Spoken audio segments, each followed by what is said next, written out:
So, I was saying, welcome to one and all. And I'm doing this on the go, on the fly. I am traveling internationally, as some of you already know.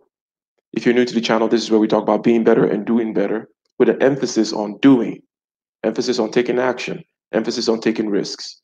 And this series is about this particular video is the third part in a four-part series about meditation, about why you should meditate. Not necessarily how, and so on and so forth. The how content is spread out throughout the video. I mean, throughout the other videos and the content in this channel. But this is about why. And we had three parts, this being the third so far.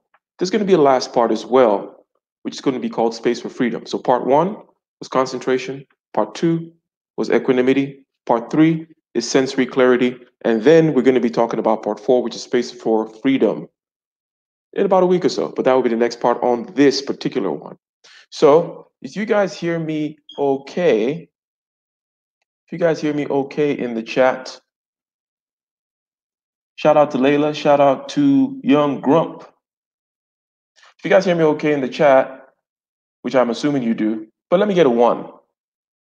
Let me get a one to make sure that things are all to the good. So as usual in our live streams, we go ahead and do a short preamble, introduce the topic, introduce the concept, and then play our theme song, Soul Rising Song, Battle Within, written and performed by yours truly.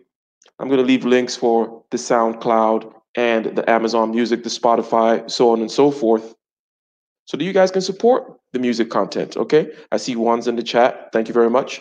And let me go ahead and apologize up front that since I do not have my usual setup, since I'm on the road, actually in Ghana right now, since I'm on the road, I may be a little behind with regards to reading the chats and so on and so forth. But we're going to be building it as we fly it. Shout out to Kevin Samuels. So today is part three on a four-part series about why you should meditate. Part one was about concentration. Part two is about equanimity. Part three is about sensory clarity. Sensory clarity. These three things, concentration, equanimity, and sensory clarity, are three parts, so three stools of three legs on a stool, if you will. They form these three aspects of self-reinforcing attributes. They snowball with each other. The more you concentrate, the more relaxed you are. The more relaxed you are, the more you concentrate. The more sensory clarity you have, the more you can concentrate. The more sensory clarity you have, the more you can relax. So these things mutually reinforce each other. And just doing a quick kind of overview, looking from above, and talking about the fact that what we are trying to do is mastery of subjective consciousness, which we break down into feeling in the body, image, and talk in the head.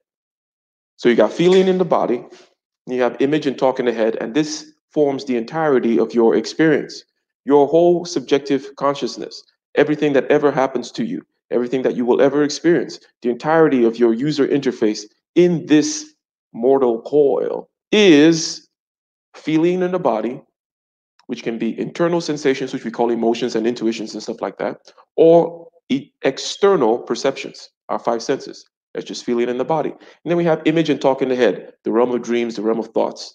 That is the operating system. That is the entirety of your subjective consciousness. How do we gain mastery of this?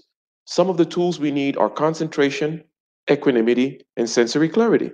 Meditation allows you to exercise and master the use of these particular attributes, these particular capacities, so that you can gain mastery of yourself, because mastery of yourself is intrinsically valuable. Okay? So, as more and more people come into the chat, let's go ahead and play our theme song, Battle Within. Okay? Play our theme song, allow more people to come in, and then we're going to dive right into the content, talking about equanimity. I may do another, let's say, quick preamble after the song is played, talking about what we talked about in the other two videos. If you have not seen the other two videos, part one, which is concentration, part two, which is equanimity, I suggest that you catch up on those later. These videos are meant to be freestanding, but they're all linked and intertwined.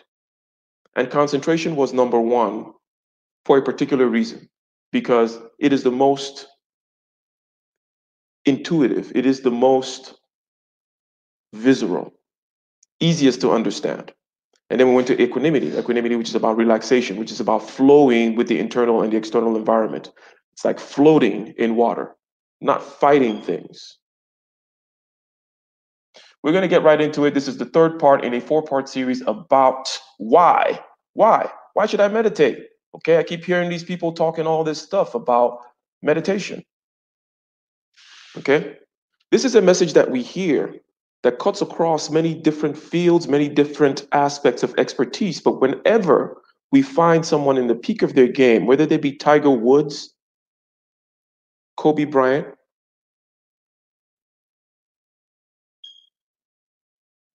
Joe Rogan,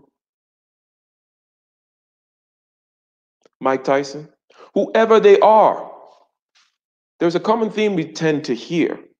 And the theme falls under this umbrella called meditation. They have different methods, they have different ways. Some people talk about sensory deprivation tanks. Some people talk about the Wim Hof method and ice baths and so on and so forth. Kundalini yoga, deep breathing, so on and so forth. But unfortunately, there's also a lot of BS that is surrounding the particular community. A lot of people with crystals and a lot of people writing books, peddling woo, you know, a lot of Deepak Chopras out there, and that puts people off. Okay, puts people off to the game. But success leaves clues, ladies and gentlemen.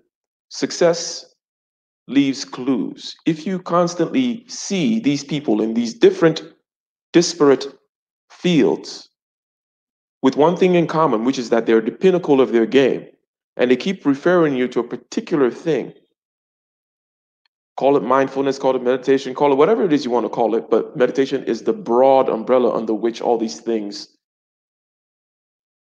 can be put. Then it behooves you to look into it. Over here, we break it down. We talk about mastery of subjective consciousness. We say that subjective consciousness is feeling, image, and talk. Fit, easy to remember, that everything that you ever are, were, and will be, in terms of your experience in this world, can be broken down into these three aspects: feeling, image, and talk. Feeling is in the body, it's emotions or it's external sensations. Image and talk are in the head. You want to develop certain mastery of this by creating the observer. You are not the feeling, you're not the image, you're not the talk. Those things are just like the weather. You want to, however, be the barometer, the thermometer. Okay?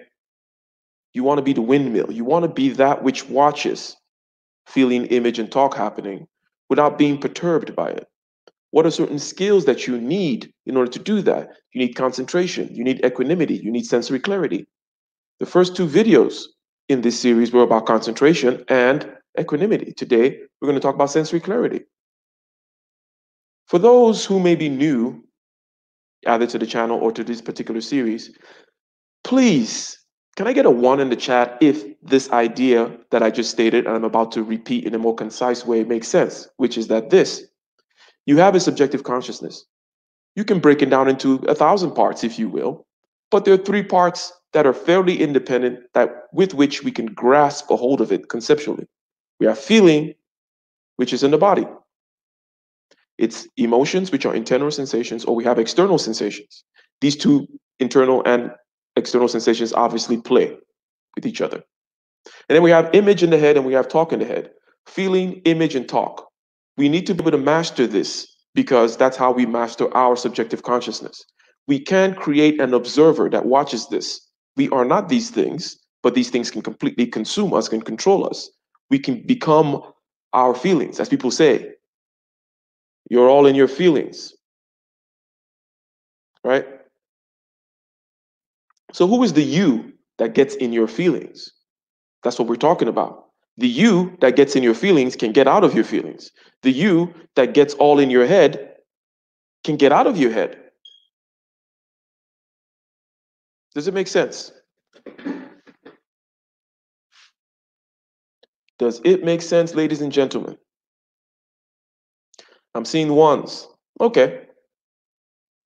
At least see one. So shout out to Layla. Hence, it is fairly straightforward.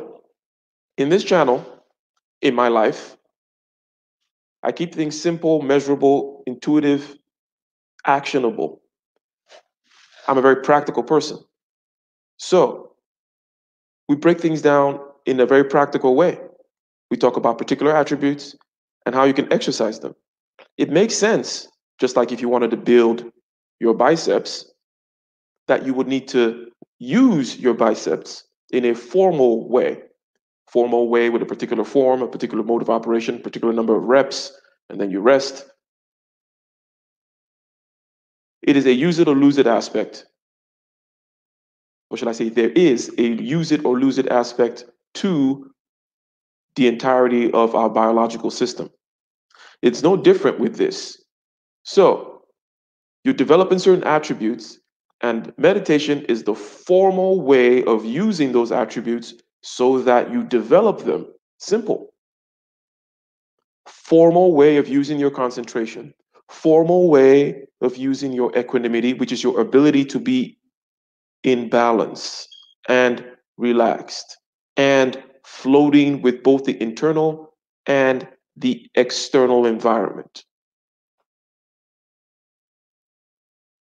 And then sensory clarity. Meditation is the formal way, just like curls are a formal way of using your biceps so you can develop it.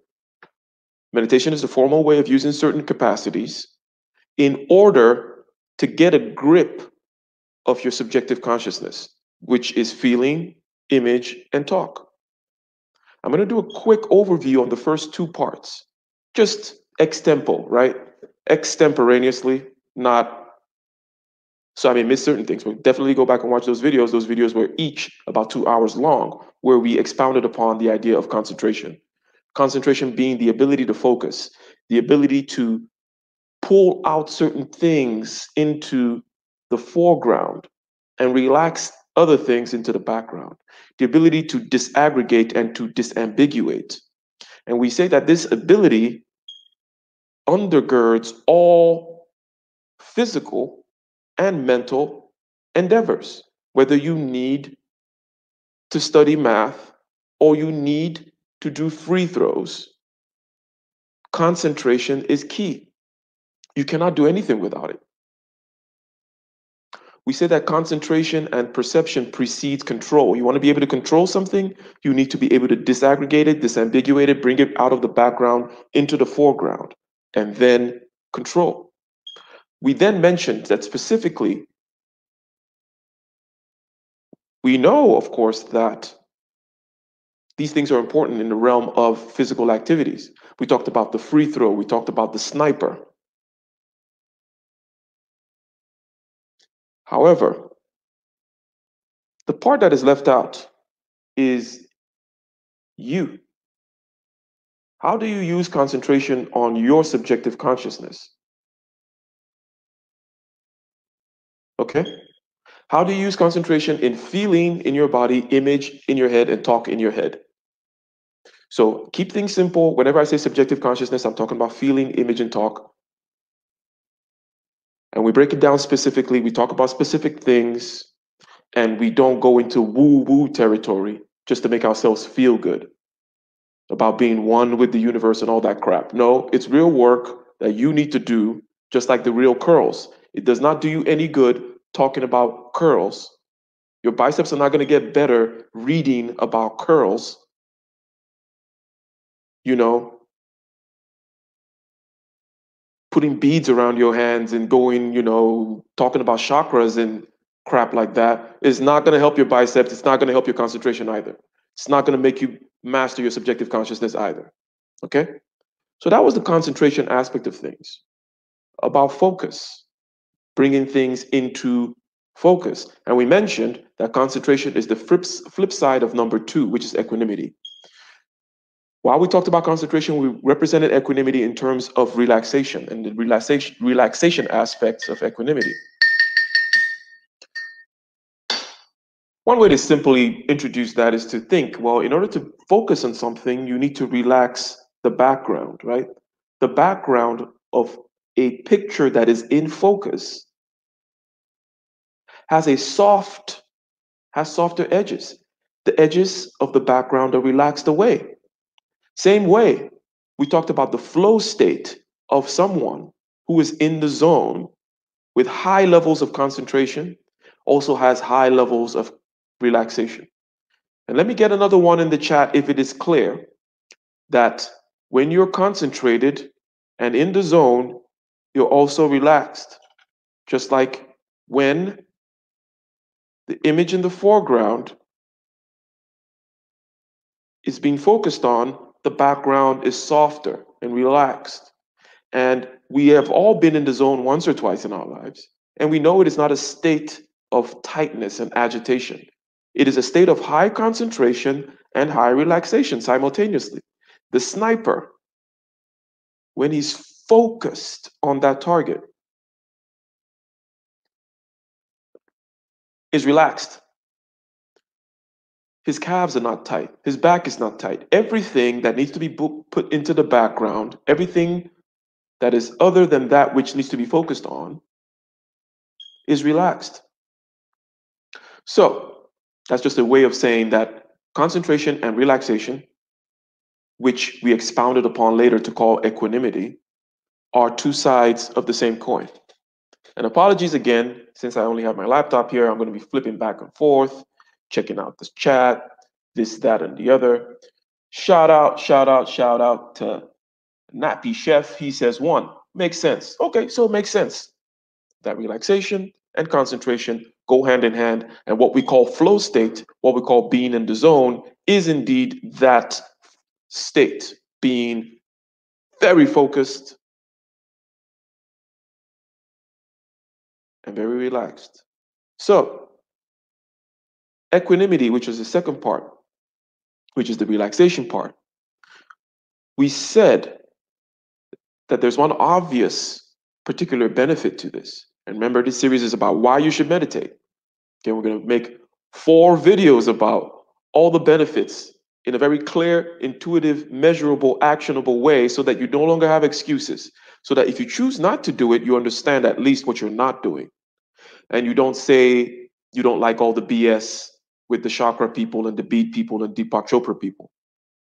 Okay, if that was your excuse before, you no longer have that excuse because now you know it is as simple as developing a particular set of attributes which you already have, but you got to develop it. Just like you have biceps, but you got to develop them through formal use of them, formal exercise of them.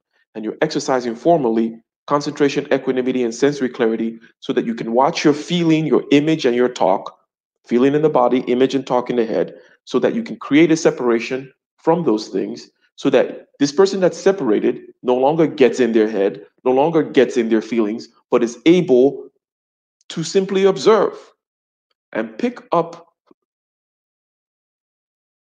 on the subjective consciousness, different aspects of the subjective consciousness for your use, as opposed to the tail wagging the dog, which is the state, sadly, of most people most of the time, most of us most of the time, when we're not in practice, when we're out of practice, we're in the state whereby the feeling, the image, and the talk is wagging us around.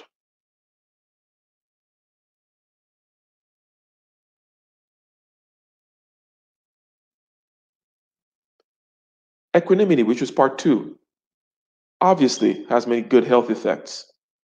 You don't want high blood pressure. You don't want cortisol flowing through your veins. You don't want to be, and let's just talk about some of the outward manifestations of the fact that you have cortisol flowing through your body and you're going to be having high blood pressure. You're clenching your jaw, you're gripping the steering wheel while you're driving, your back is stiff.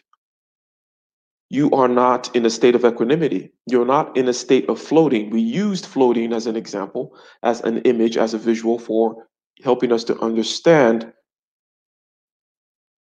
the state of equanimity, which is a state whereby you're not fighting the water. You cannot fight the water in order to flow.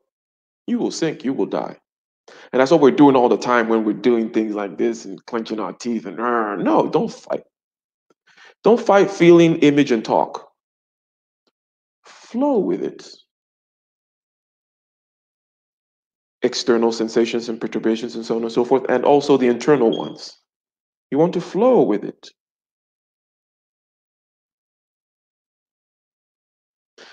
We mentioned also that it is the flip side of concentration, because on the concentration side, we said that concentration is the flip side of equanimity, so that if you want to focus, you got to relax. And when you're relaxed, you can focus. And the more you focus, the more relaxed you get, right? So that was the second part mainly about equanimity. And we went on and on and on about it, looking at it from all the different aspects and so on and so forth. But this is the third part, ladies and gentlemen. This is the third part. And this is about this is about sensory clarity. This is about sensory clarity. And I will be sharing my screen here. If I can get it right, I will be sharing something in order that we can. And let me see here. Is it too small? Is this fine? Can you guys read it if I have it in this level? Or do you guys need it to be larger? Let me know. 1 if it is fine, or 2 if it is not fine. Yes if it is fine, or no if you need what I'm sharing on the screen to be larger.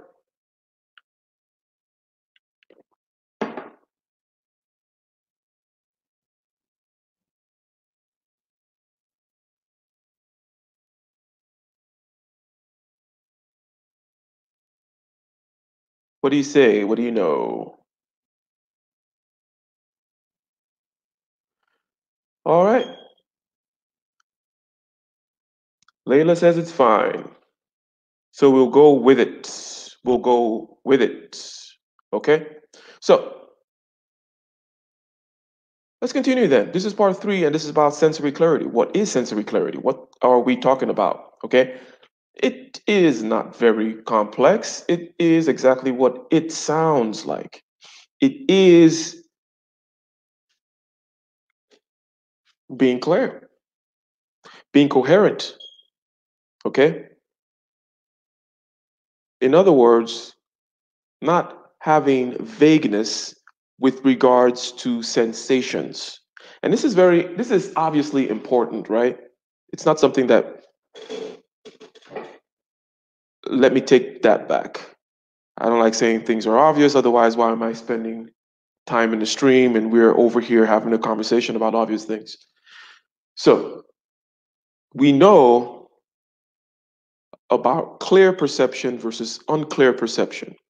However, the domain in which we are trying to exercise clarity of sensation is in the subjective experience, is on ourselves, is on feeling, image, and talk. That which we say is the entirety of our subjective experience, if you will, right?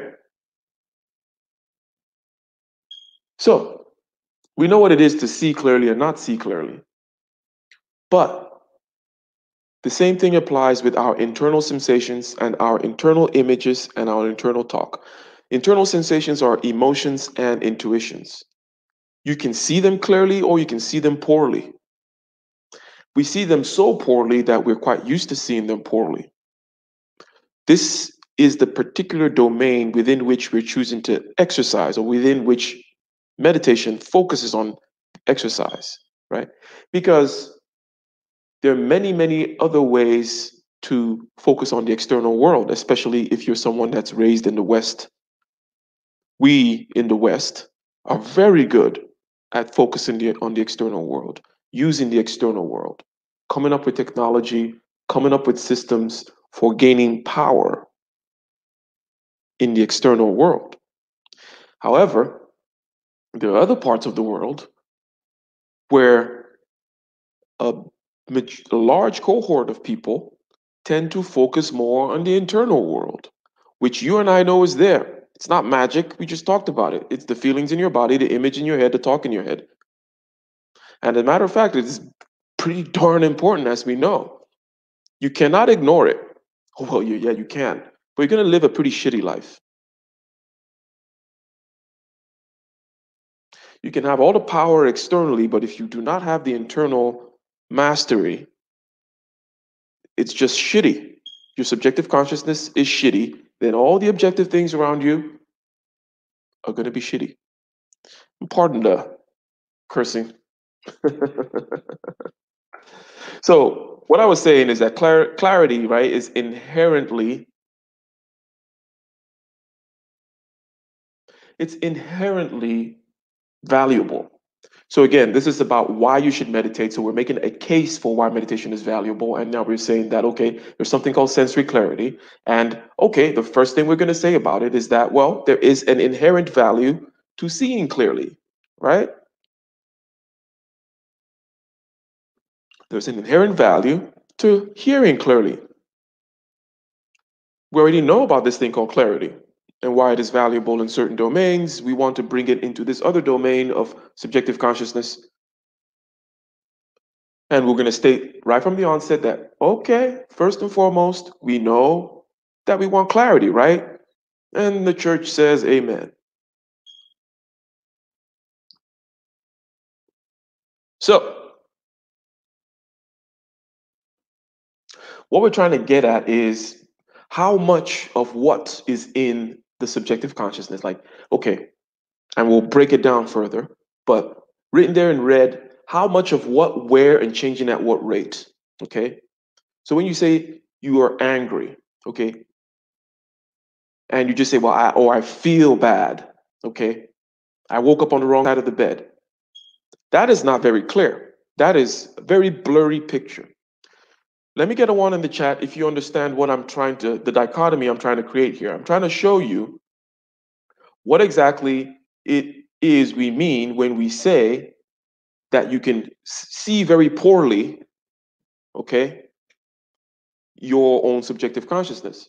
And we see very poorly when we use very vague descriptions like, I feel bad today. I feel down today. I feel low today. That is not a precise description of anything. That is a rather blurry, low resolution picture of what's going on. If you could say, and this is not necessarily something you're saying to other people, but that if you could see clearly to yourself that you wake up and you know that for some reason there's a tightness in your jaw, there's a little bit of numbness in your chest area where you typically feel certain internal sensations, but you're a little numb today in there, okay? And your breathing is a little shallow. This is way more clear than I feel down. But trust me, whatever these things you call feeling down, feeling low, waking up on the wrong side of the bed, so on and so forth, they can be broken down into how much of what, where, and changing at what rate within the trifecta of feeling, image, and talk. Because again, nothing happens to you that cannot be described in terms of feeling, image, and talk.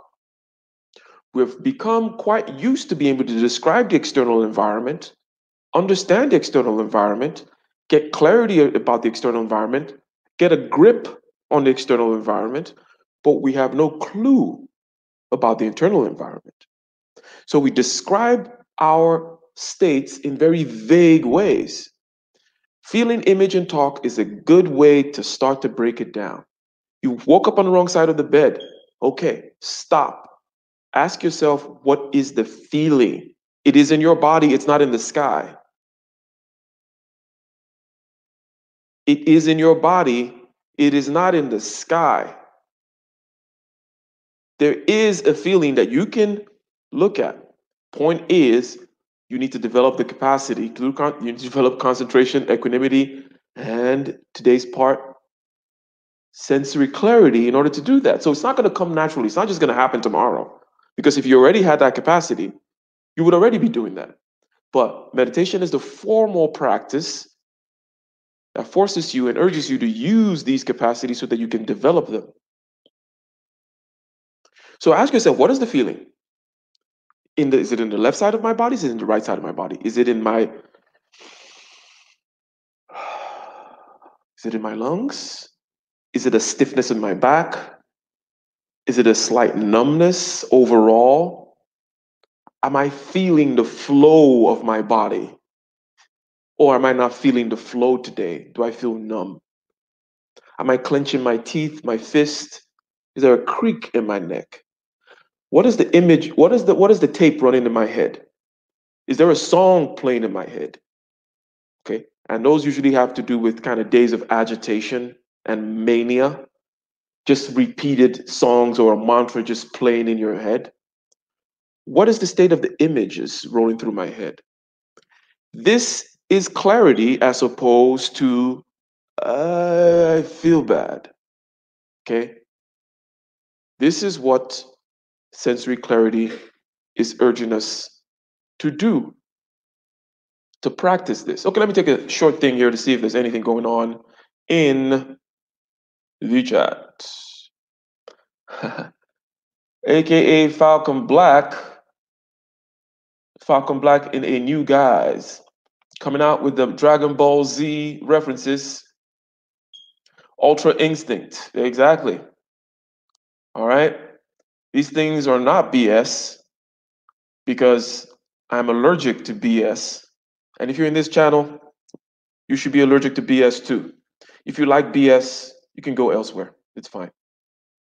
So, what do I mean by that? I mean, saying a whole bunch of words about bicep curls is not going to make your biceps any bigger. It's too much BS, too much talk surrounding mastery of subjective consciousness. So, whereby people can talk all day and have all these external things and do namaste this and namaste that and talk about the rules of the universe or the laws of whatever, but they don't have no damn concentration, sensory clarity, equanimity. They don't know nothing. They haven't practiced anything. Hence, my point is to break things down to simple, measurable, actionable, intuitive. So when I say feeling, image, and talk, you know feeling, image, and talk. If I say concentration, yes. And when you go and you do these practices, you know that you're just like when you use your curl, your biceps, you're developing that particular muscle. Yeah, okay, now I'm going to do this thing and it's going to develop my concentration. Why am I developing my concentration? So that I can use it to observe myself, my subjective consciousness. Why am I trying to do that? So I cannot be a slave to it. So that I am not in my head, in my feelings, so that I can step out of it and be the master of it and no longer have that situation where the tail is wagging the dog. Yes, law of attraction. Law of attraction. Young Grump says the body sensing is a good way to actually feel what your body is feeling. Thank you very much. Yes. So we have a good intuition and a good sense for these things. And this is not mainly about how to meditate, right? This is about why you should and the kind of language that you need to use surrounding it. And that all the talk about oneness with the universe and blah, blah, blah just does not appeal to the majority of practical human beings out there. Okay. If you're a tarot carrying hippie, fine, go do that. Okay. But for the majority of practical human beings out there, we're not moved by that kind of stuff. We don't live that kind of life. But there is something here that is real, that is profound, that is probably more important than the external world, because it is your subjective experience through which you experience the external world, that is absolutely important, should not be ignored. Hence why I have so much animosity towards the people who surround it with all the BS. So, if we continue with our little Adobe program here, what next? What next? Okay. Now we're going to talk about feeling, image, and talk. But let's take a step back and let's just say the reason why I have internal in red is because the external perception is not necessarily what we are trying to focus on. It helps you though. There is a video I made called Listen to Your Ear. And that is a way of using the external as an access point. Because once you get the whole picture and you're practicing these kinds of things, you know, internal versus external, obviously all these things interplay. Feeling affects the image in your head. The image in your head affects the feelings in your body. Okay. Somebody can show you a picture of your ex, and all of a sudden you're hot behind the ears and your heartbeat goes up. That was an image. And then it creates more images in your head that affects more feelings, and then maybe some talk going on and blah, blah, blah. So I'm not here trying to create some kind of, and I'm sure you guys understand this, but just to clearly state it, not saying that there is a rigid separation between internal versus external, or a rigid separation between feeling, image, and talk. However, just the same way we do with the external world, you have to draw lines of latitudes on the earth, draw lines of longitude, put borders, talk about this, that, and the other. Conceptually, we also do this. We have to be able to conceptually divide things into different aspects, even though the universe is just one. But in order to get clarity and power, okay, because this is about power, it's about mastery of your subjective consciousness. That is what I claim, and shout out to Shinzen Young. That is the particular description of what meditation does for you that appeals to me. Okay, so in order to have this power, we need to be able to do the same thing that we do with the external world in the internal world, which is disambiguate, disaggregate, use precise language so that we can talk about how much of how much of what and where, and changing at what rate. Okay. The changing at what rate aspects, I don't want to dwell too much on, but there is a frequency to things in life. In other words, sound is a frequency. It's a tap, tap, tap, tap, tap, tap, tapping on your eardrum. It's not just sound, it's sound, silence, sound, silence, sound, silence, right?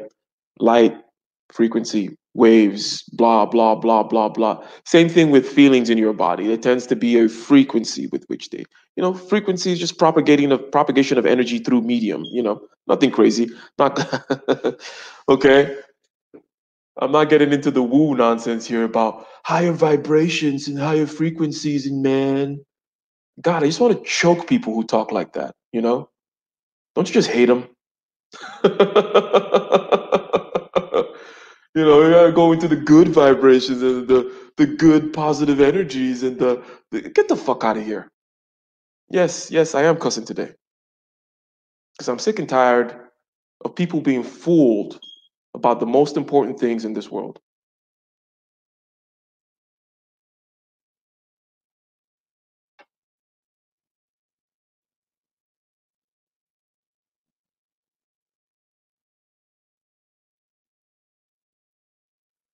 I put internal in red because that's the part that we're generally focusing on when we talk about meditation. Your ability to see, there are 5 senses, right? See, touch, smell, taste, hear. That'll be helped by meditation too. That's why I made this video talking about listening to your ear, and it becomes an access point through which you can become relaxed. Okay. If you listen to that video, I talked about concentration and equanimity even before I introduced it formally. Okay, it was my second video, the second video I ever made. back in September, talking about listen to the sound of your ear. The sound of your ear is this humming sound. It's a high to medium tone wee sound that's always there.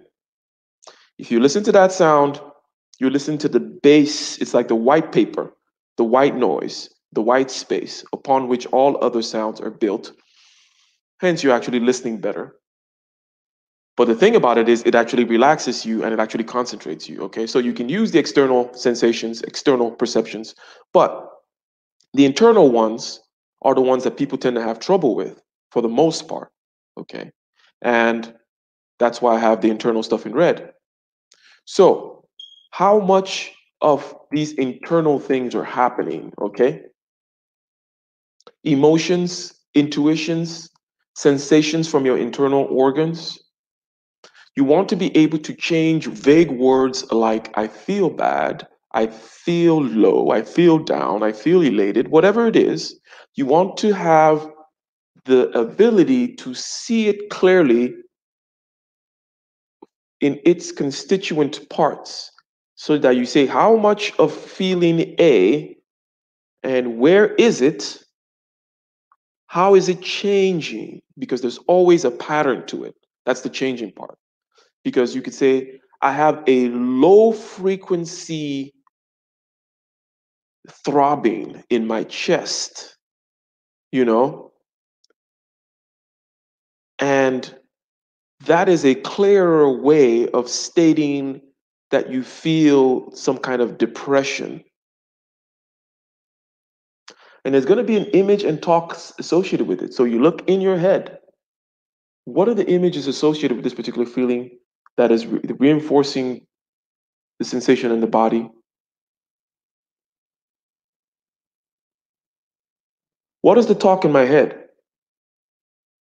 Okay, so hence feeling, image, and talk. So just basically laying down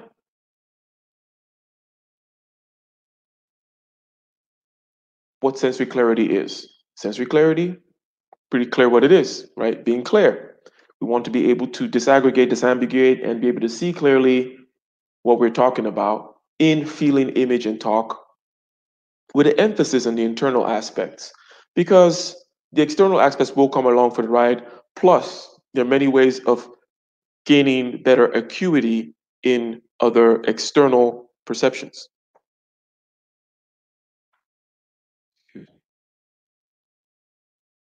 So, another thing, or one of the first, shall we say, non intrinsic aspects of the utility of sensory clarity is that it is an aid to equanimity. In other words, let me get a one in the chat if you understand what this point is saying here, which is that lack of clarity causes unease. Do you know what I mean? Let me get a one in the chat, ladies and gentlemen. If you know what I mean, so there are many ways of people putting this. People say, you're afraid of what you do not know, for example, right? Um, yeah, we're afraid of the dark. I think that's a good way to summarize it right there, what I'm saying, right? We're afraid of the dark. We do not like to be in a state of unclarity. Hence, having a state of clarity removes that fear. And one of the main things about equanimity is that it is a great way to control fear. Because fear, where does fear happen? Ha ha ha, surprise. Feeling, image, and talk as well, just like everything that will ever happen to you in your life, it's going to be happening in feeling, image, and talk. If the feeling, image, and talk is vague and nebulous, okay, you can build up that fear and anxiety. But when you can clearly see it, like, uh-oh, I'm in a novel situation, and that thing that always happens is guaranteed to happen. It's like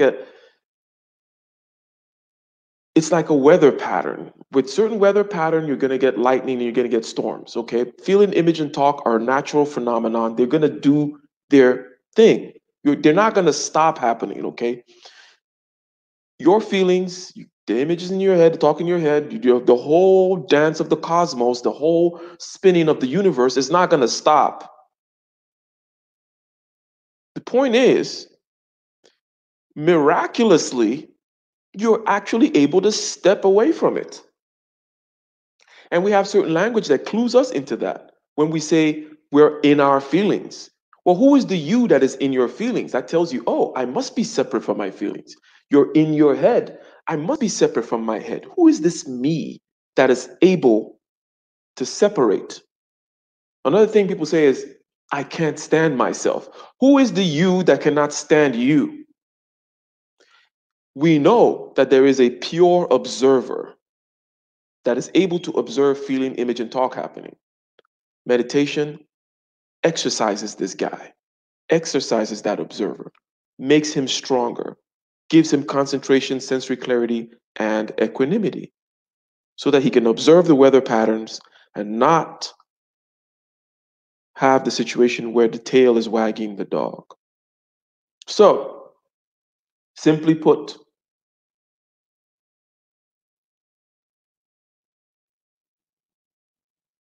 we don't want to be in a state of unease. We can remove this state of unease by having some clarity. Okay? Pa pa pa. Wayman Brown. You can tell when something is out of harmony. Yes.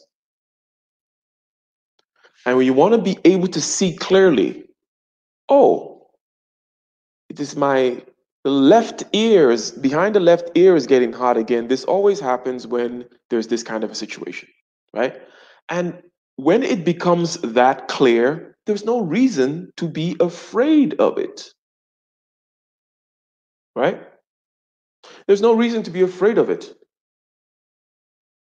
because it is not just, oh my God, what's going on? I'm going to clench my teeth now. Because these things can be very easily reinforced. That's what tends to happen. Okay. Oh my God, I'm clenching my fist. Once you notice you're clenching your fist, yeah, you could stop clenching your fist. But what tends to happen is people clench more and cower more, and then the cycle continues. Okay. The feeling, image, talk cycle continues. The feeling in your body puts talk in your head. The talk in your head scares you, puts more feeling in your body. Boom, boom, boom, boom, boom. Next thing you know, you shot somebody in a parking lot.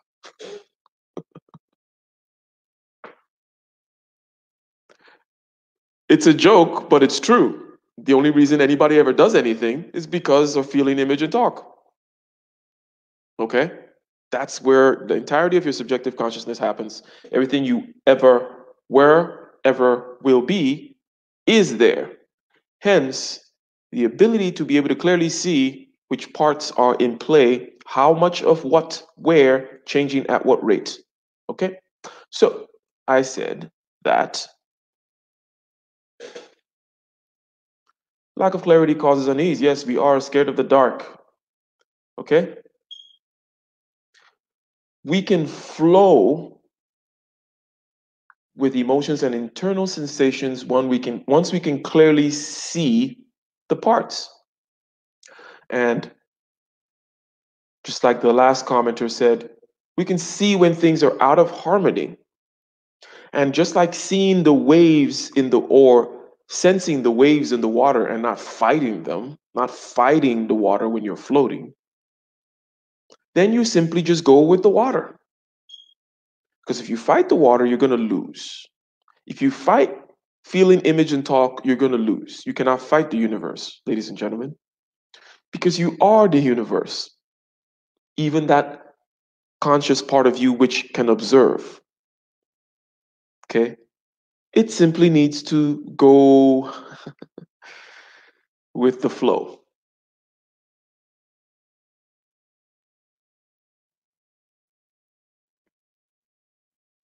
Simply needs to go with the flow. And that way, you can have equanimity. So we're describing how clarity leads to relaxation. That's what we're saying. There are three things here: concentration, sensory clarity, and equanimity. They all are mutually self-reinforcing. Just like feeling, image, and talk, which is the observable subjective experience, observable by you. is mutually self-reinforcing. They all interplay, play with each other. Same thing with sensory clarity, equanimity, and concentration. They all play with each other. You get clarity, you get relaxed. You get relaxed, you get concentrated. You get concentrated, you get relaxed. You get clarity, you concentrate, you get clarity. So there are various access points. You're going to have three things to choose from at any time. You can choose to relax so that then you can become concentrated so that you can get sensory clarity. You can choose to concentrate so that you can get relaxed and you get sensory clarity. You can choose to exercise your sensory clarity. You guys get the idea, right? So, give a quick kind of an example here, right? Anger, okay? Anger. Anger happens in any kind of mathematician or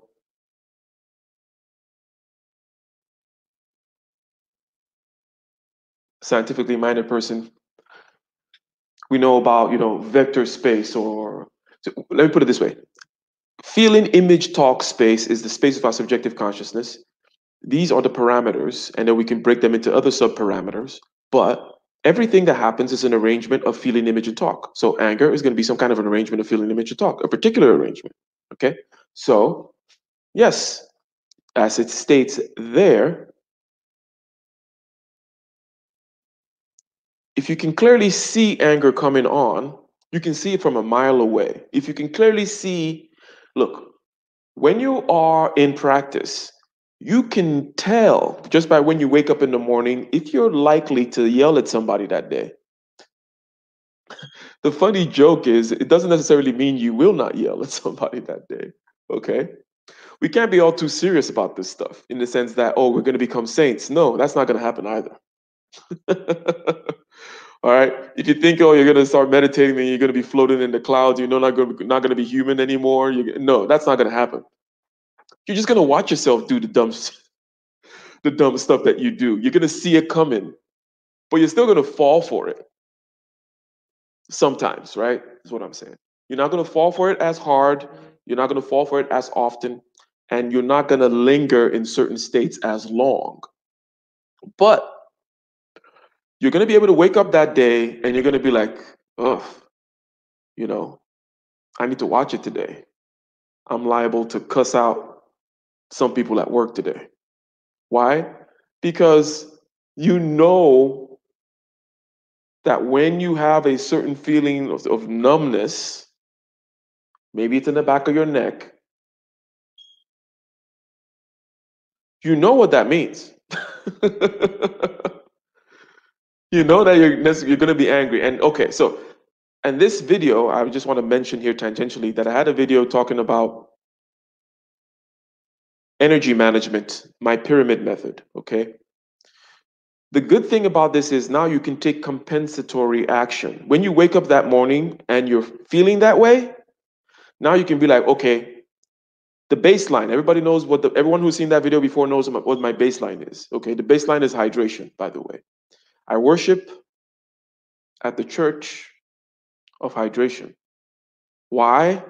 Because you're water, I'm water. Let's not be idiots about it. Okay?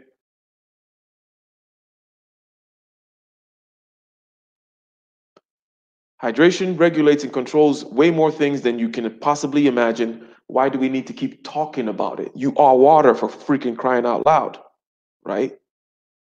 Hydration is the base. You woke up, you noted something. First, check your state of hydration. It is likely that it is off. Go watch that pyramid video. Second state is, certain bodily exercises. Like you need to exert yourself.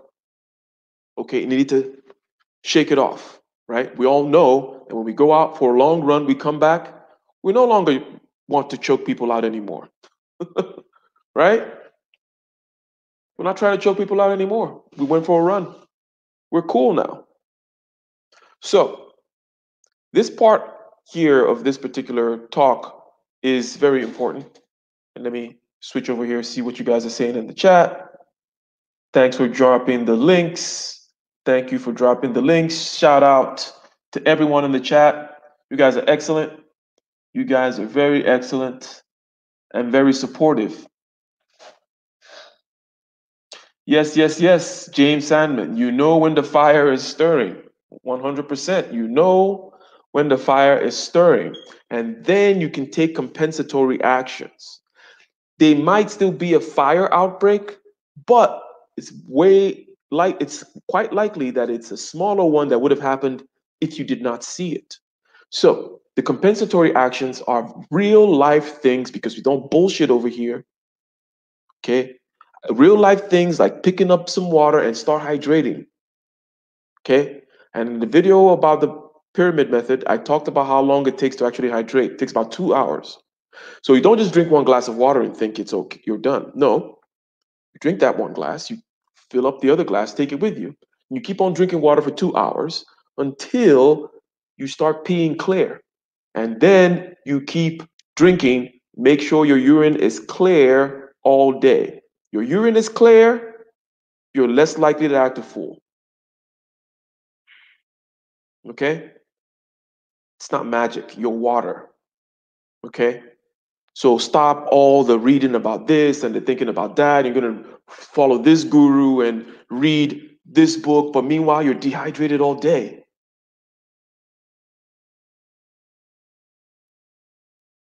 But you're chanting about chakras and reading tarot cards and talking about this and that and talking about the secret and the law of attraction and all that crap. And you're dehydrated all day. Come on. So you can take compensatory actions when you see the storm brewing.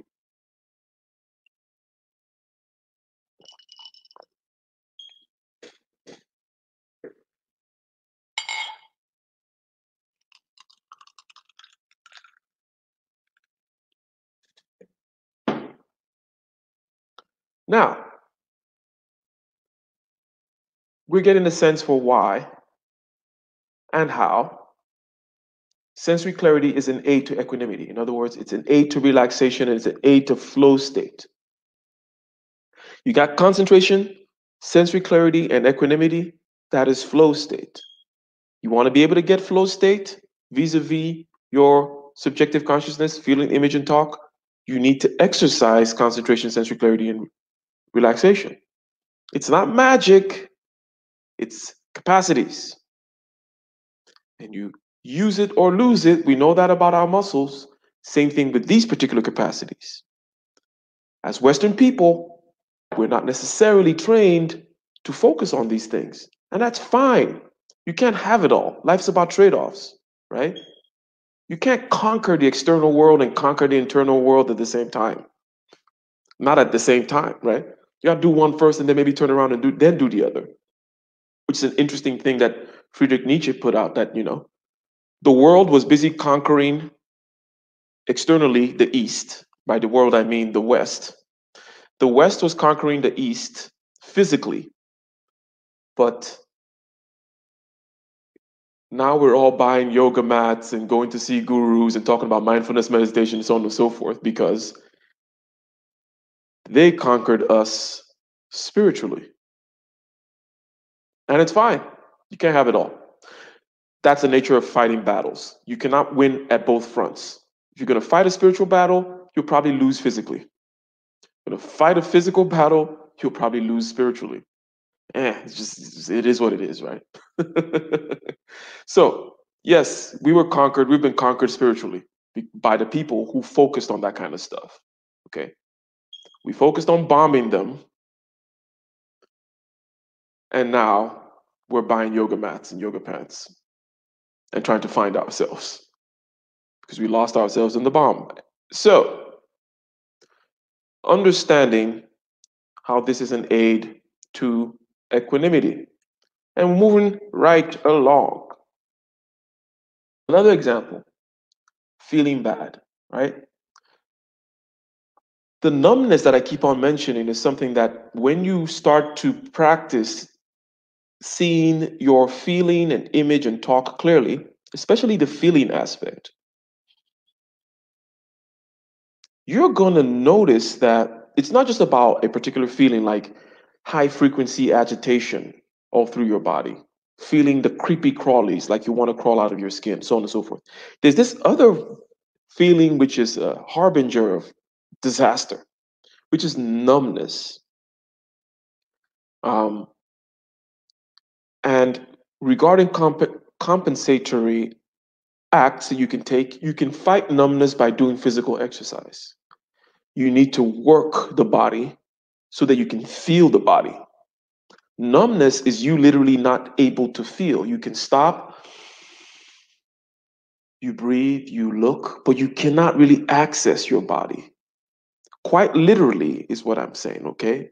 You can't really feel the internal workings. Some days you feel the flow. Please let me get a one in the chat if you know what I mean by being able to feel the flow of your body, right? It's almost like a current that goes through, that moves along with your attention. You can move that current from your toes down to the top, right? Left side, right side, and you can feel the flow, the frequency of your body.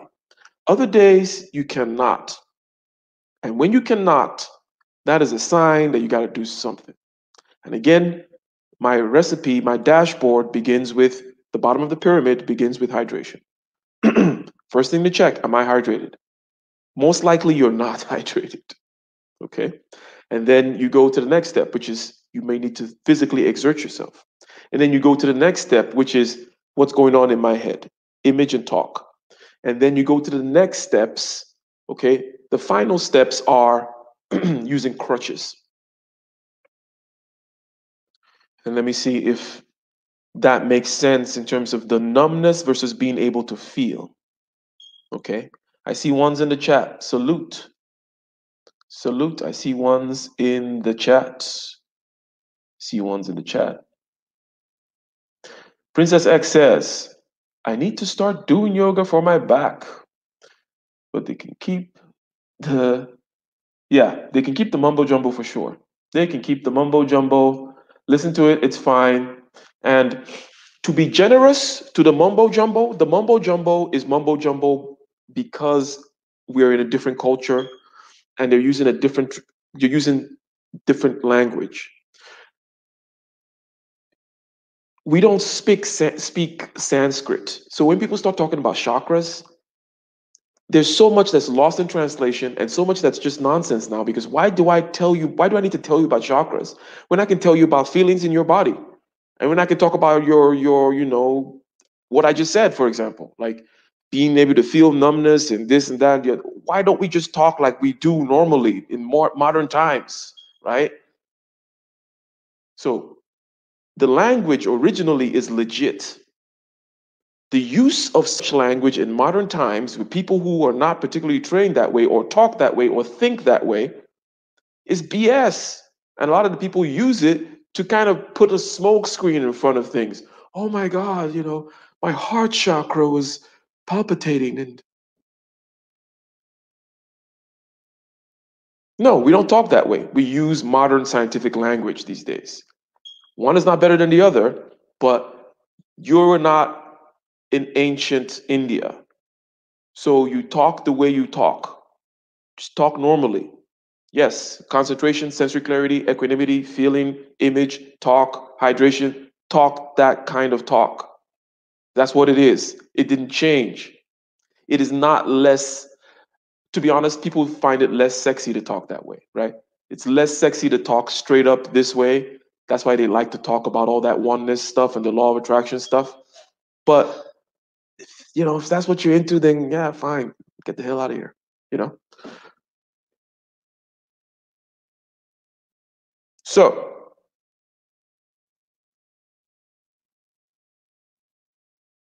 the numbness is key. The numbness is key. And you can take compensatory actions in order to calibrate yourself back to a state of equanimity.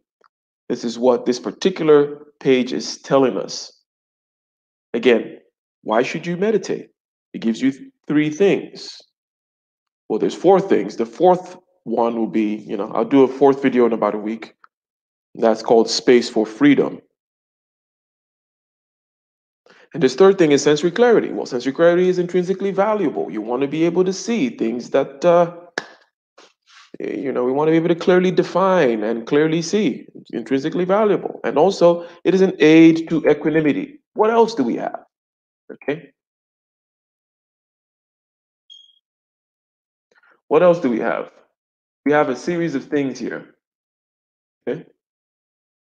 And before I go into this particular slide, which, by the way, I think is going to be the last. Let me see how we're doing on time here. Wow. Already in deep on the time. And shout out to those that have contributed to the Cash App.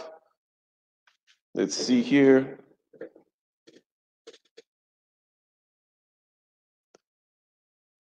Shout out to Kerrigan, sent $5. Much appreciated, much appreciated, much appreciated. So, I'm going to give a quick overview about what I'm getting at with this last set of words here. And that is about conceptualization, being able to form concepts. And I say that, first of all, well, let me just give a brief kind of overview, philosophically speaking.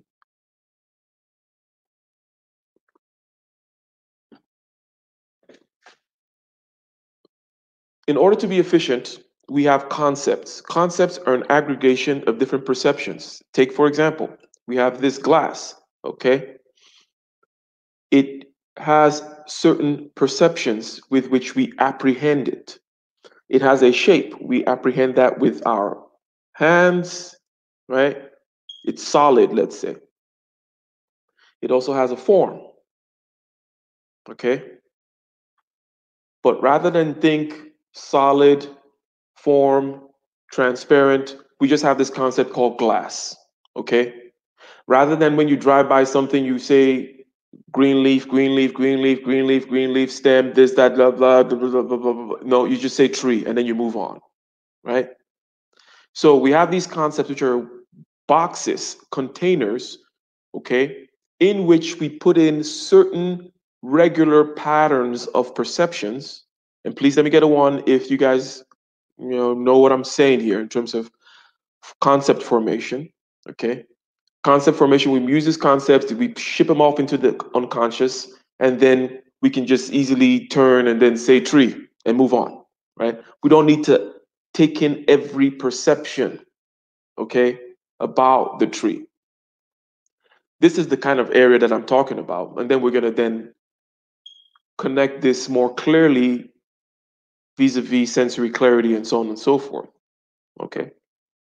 We're going to connect it via these little phrases that I'm using. But it is very important to understand that concepts, okay, are a way in which we perceive the world. A lot of times we think we're just perceiving the world directly. No, you could not. You could go on an LSD trip, for example, and to break down concepts, and then you see how much it's either chaotic or it's beautiful or whatever you may want to call it, depending on the kind of trip you're having. But concepts kind of just help you bypass a lot of the direct perception, and you're just like glass, table, person. But these things like glass, table, person are a collection of independent percepts, a vision, a smell, a taste, a touch, right? A shape in space, a distance away, all that kind of stuff. When you were a baby developing, that's kind of how you saw the world. You did not have concepts of glass. It was just, all you had was hard, transparent, assuming you knew the words. Even the words like hard and transparent, those are concepts which represent a formation of regular patterned perceptions as well. Okay? So your entire world perception is dominated with conceptual kind of perceiving. Okay? We perceive in concepts. We're not ever directly perceiving. Okay? We perceive in concepts with long created these boxes where we put these things in and we ship them and put them in the back of our head, and that's how we just run the program. That way we're not having to directly perceive all the time. So just a short kind of tangent so that we can then go back to this. So what am I saying here? The first thing I said is that, okay, perception precedes conceptualization. In other words, being able to clearly perceive is key in this realm of conceptualization. But so far, I've talked about the external conceptualization. You may be seeing where I'm going.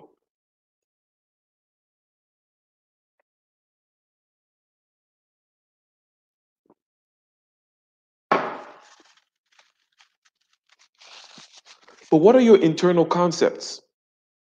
Our internal concepts are very vague. Again, I feel bad. Woke up on the wrong side of the bed. I'm in my feelings. I'm in my head. These are very vague. That's akin to not knowing the difference between this glass and this mug and all the other different kinds of vessels, right? A chalice, a stein, right? A bottle. These are all vessels for containing liquid.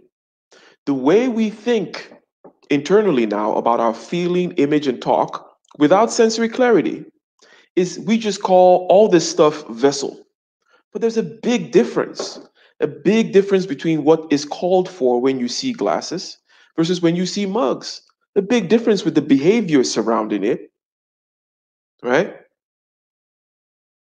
So if you don't have the clarity of the perception to say, well, with this shape and this transparency and this is a water glass. And then with this is mug. Over there, that's a chalice. Over there, that's a stein. Over there, that's a bottle. But so we're good with doing, conceptualization of the external environment using our senses. But how about the internal environment? In internal environment, we're very dumb unless we start to practice. In internal environment, we just call everything a container. My contention here is that just as there are many, many, many kinds of containers, there are many, many, many kinds of feel bad. Let me get a 1 in the chat if that particular statement which I just made in an attempt to encapsulate what I'm getting at here makes sense. I'm saying that just as there are many, many, many different kinds of containers, okay, there are many, many, many different kinds of feel bad. And until you have the sensory clarity to be able to perceive all the different formations of feel bad and then form concepts of the different kinds of feel bad, you're going to be lost in a dumb world vis-a-vis your perception of your internal environment being feeling, image, talk. The internal environment, your subjective consciousness, that which we wish to gain mastery of. Let me get a 1 in the chat if that whole jumble of words makes sense. 111111111 says Layla. Princess X, shout out. Great, great, great. Yes, I like that. I like that because I often wonder if I'm fooling myself over here or not making any sense whatsoever. Layla's having an aha moment. Layla's having an aha moment. That's good. That's very good.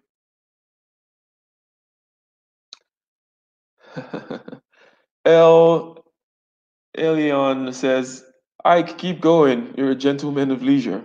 Yeah, that's what we want. Layla asked, what's equanimity? Equanimity is being able to float. Okay. It's relaxation. Okay. Well, that's one way to put it, relaxation. But really, it's being one with the internal and external environment. So that's why I mentioned the float part, because you have to kind of not fight the water in order to float. And you could look up a Google definition, which and we'll see what they say, but it is relaxation. It is not being perturbed. It is being at ease, regardless of what's going on internally and externally, being able to dance and flow with it. That's what equanimity is. Let me know if that makes sense.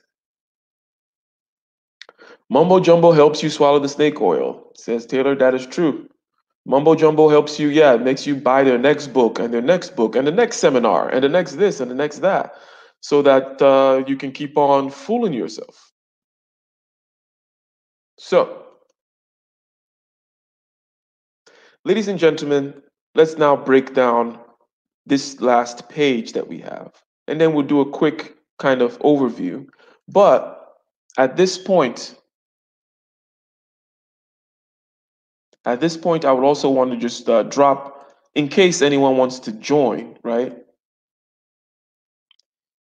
I know some of you are having aha moment. Some of you may have questions and so on and so forth. So moderators, that's the link. You can hop on as we close out here, and then we can extend it. It's an open panel, always open house here, so that I'm not just here blowing smoke up my ass. So the last.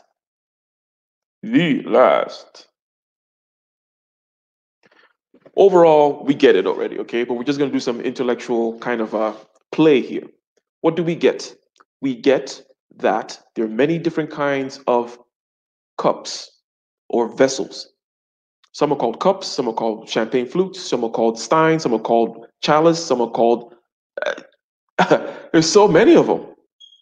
And these things I said, cup, vessel, chap, blah, blah, blah, these are all concepts that are underneath they're all sub-concepts, if you will, underneath the overarching big concept called, let's say, vessel.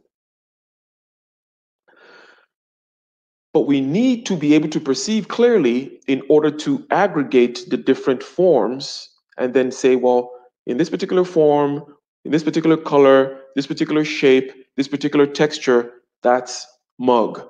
Over here with this, that's stein. Overall, there, man, that's the chalice with the rubies on it. Over there, oh, that's the pimp cup. Don't forget the pimp cup now. Don't sleep on the pimp cup. So, how about internally? Why do we need to meditate? We're talking about equanimity. We talked about a few things about equanimity already. But we need internal concepts so that we can differentiate between all the numerous modes of states of feeling, image, and talk. So now we just call all the cups, all the chalice, we just call them vessel because we don't know, we can't see clearly. So we just say we feel bad, but we cannot clearly distinguish between all the different ways of bad. Okay? There is the bad that is kind of dominated by numbness, for example, that we described earlier. There is another bad that is dominated by agitation, which is you're definitely feeling something. Numbness is you're not feeling. Agitation is like high pitch, high frequency perturbation in the body. You're feeling like crawling out of your skin. That's a totally different kind of feeling bad. It calls for a totally different kind of things to watch out for. It's going to cause you to act in different ways. It's going to manifest itself in different kinds of actions. Okay? So you're going to now know the things that you're liable to do when you're numb, the things you're liable to do when you're agitated in this way, okay? The things you're liable to do when you're agitated in many, many, many other ways, so that you can then have concepts that describe completely, fully, both the internal state and the way in which it tends to manifest itself externally, okay? So, but what do I mean by percepts are independent? Okay, I said percepts are independent, concepts are a collection of independent percepts, concepts afford efficiency, okay? I think the concepts affording efficiency, that part makes sense to us. We don't want to keep on describing everything completely every time. We want to have a concept that puts it all together and just say vessel, What kind of vessel? A mug. That way we're not saying hard, round, this, that, blah, blah, blah, talking about percepts. But one thing to understand is that percepts are independent, and this is a slight tangent from our main point here. Here's what I mean. The way our perception works is this. Let's stick with the cups. Let us stick with the cups.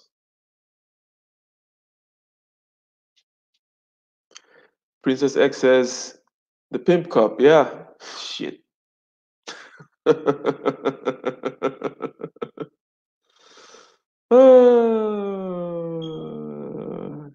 Can't sleep on that pimp cup. So, here's what I mean by percepts are independent. There's a perception of hardness, let's say, if I touch this cup, and it also has a color. Does the hardness have anything to do with the color? After all, I have some other hard thing here, which is transparent, right? So what I'm saying is this, and I'm going to say it in many different ways because it is something that is trippy, but that we've forgotten. Because we perceive the world in concepts, we forgot how independent these percepts are. So, the fact that something is hard doesn't tell me anything about any other of the perceptions I could have. The fact that something is transparent doesn't tell me anything about whether it's hard or not. It doesn't even tell me whether it's real or not. I could have transparent things in my imagination that don't exist, they have no hardness. I could have hard things that are blue, green, transparent, so on and so forth. In other words, each individual percept is independent of the other. Okay? And getting into certain states, whether you use psychedelic drugs to get there or you do some deep breathing yoga and so on and so forth to get there, you're going to be able to see the independence of these percepts, whereby you're like, why do I bring hardness and shape with my eyes? Okay, the shape that I see is independent of the hardness. But I bring it all into this concept called table. So I bring over this concept, it's called brown table. There is a shape independent from whether it's hard or not. There is a color which is independent from whether it has a shape or not. Right? But what holds it together, why it's not just some like, oh, hard floating and color floating out there and shape floating out there, is the concept called table. Conceptualization is why we don't go insane with all these different perceptions that we have, because the perceptions are indeed independent. What keeps it together is the fact that you have this concept called cup. Otherwise, you would not know what the hell this thing is. Hard would just be an independent.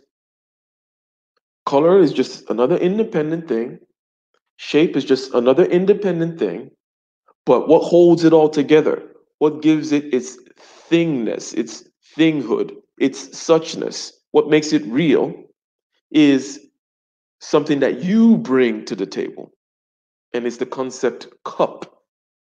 Now, I mentioned that this was a tangent because it is a tangent. It's just kind of going into a certain kind of metaphysical and epistemological, philosophical stuff about how we perceive things. And that it is quite likely that as babies, I think that they've done psychological experiments to demonstrate this, that a baby just perceives hard and perceives color and perceives shape, but does not put it all together, does not have the thing called thinghood or thingness that says, oh, hardness and the shape and the color must come together and it must be something that I call a cup. No, that thing is something that you bring to the table. All that the external perception is doing is just saying hard, shape, blah, blah, blah. You say it's a cup. You are the one that brings the cup into life by you bringing it all together. Okay, okay, okay. That was me just having fun. All right. I couldn't help myself. But this is not a talk about Hegelian, the the phenomenology of spirit. This is not a talk about phenomenology. Phenomenology, by the way, is phenomenon, the study of phenomenon, how we actually perceive the world, how things are, what is there, and how do we, for example, take these percepts, congregate them into concepts, blah blah blah. How do we create this separation between the objective and the subjective? All that fun stuff that I like to do in my leisure. But I just wanted to say that because it is related to what we're saying in the sense that clarity of these particular percepts is required for us to go into the internal world, into our subjective states, which is made up of feeling, image, and talk, in order to form concepts so that we can now have, rather than just floating hard color, shape, I don't know. So we can then bring it in and then have a concept, just like we have the concept of cup. We're gonna have to go in there and we need to form concepts of these things so that we can be efficient, so that we can quickly get it when we wake up in the morning that, oh, this is mug feeling, not pimp cup feeling.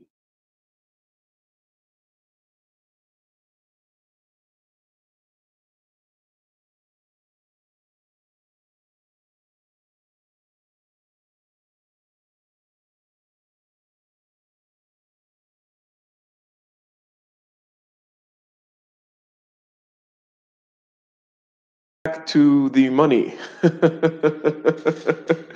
which which always happens in this channel because yes, we like money over here.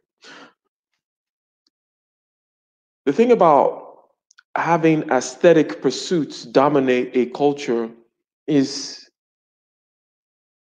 it's very detrimental to your culture. Um, and this is not to talk about why, how, who's to blame, so on and so forth.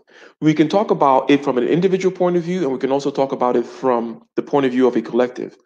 If you are dominated by your aesthetic side, the side that is just Plato will call it the desiring side, okay, the side that would like its senses pleased, okay, that we know intuitively, okay.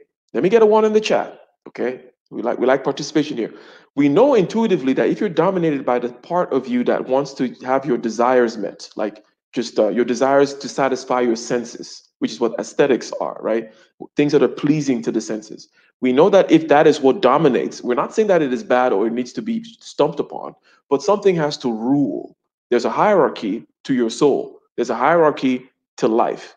You cannot have your aesthetic desires ruling, okay?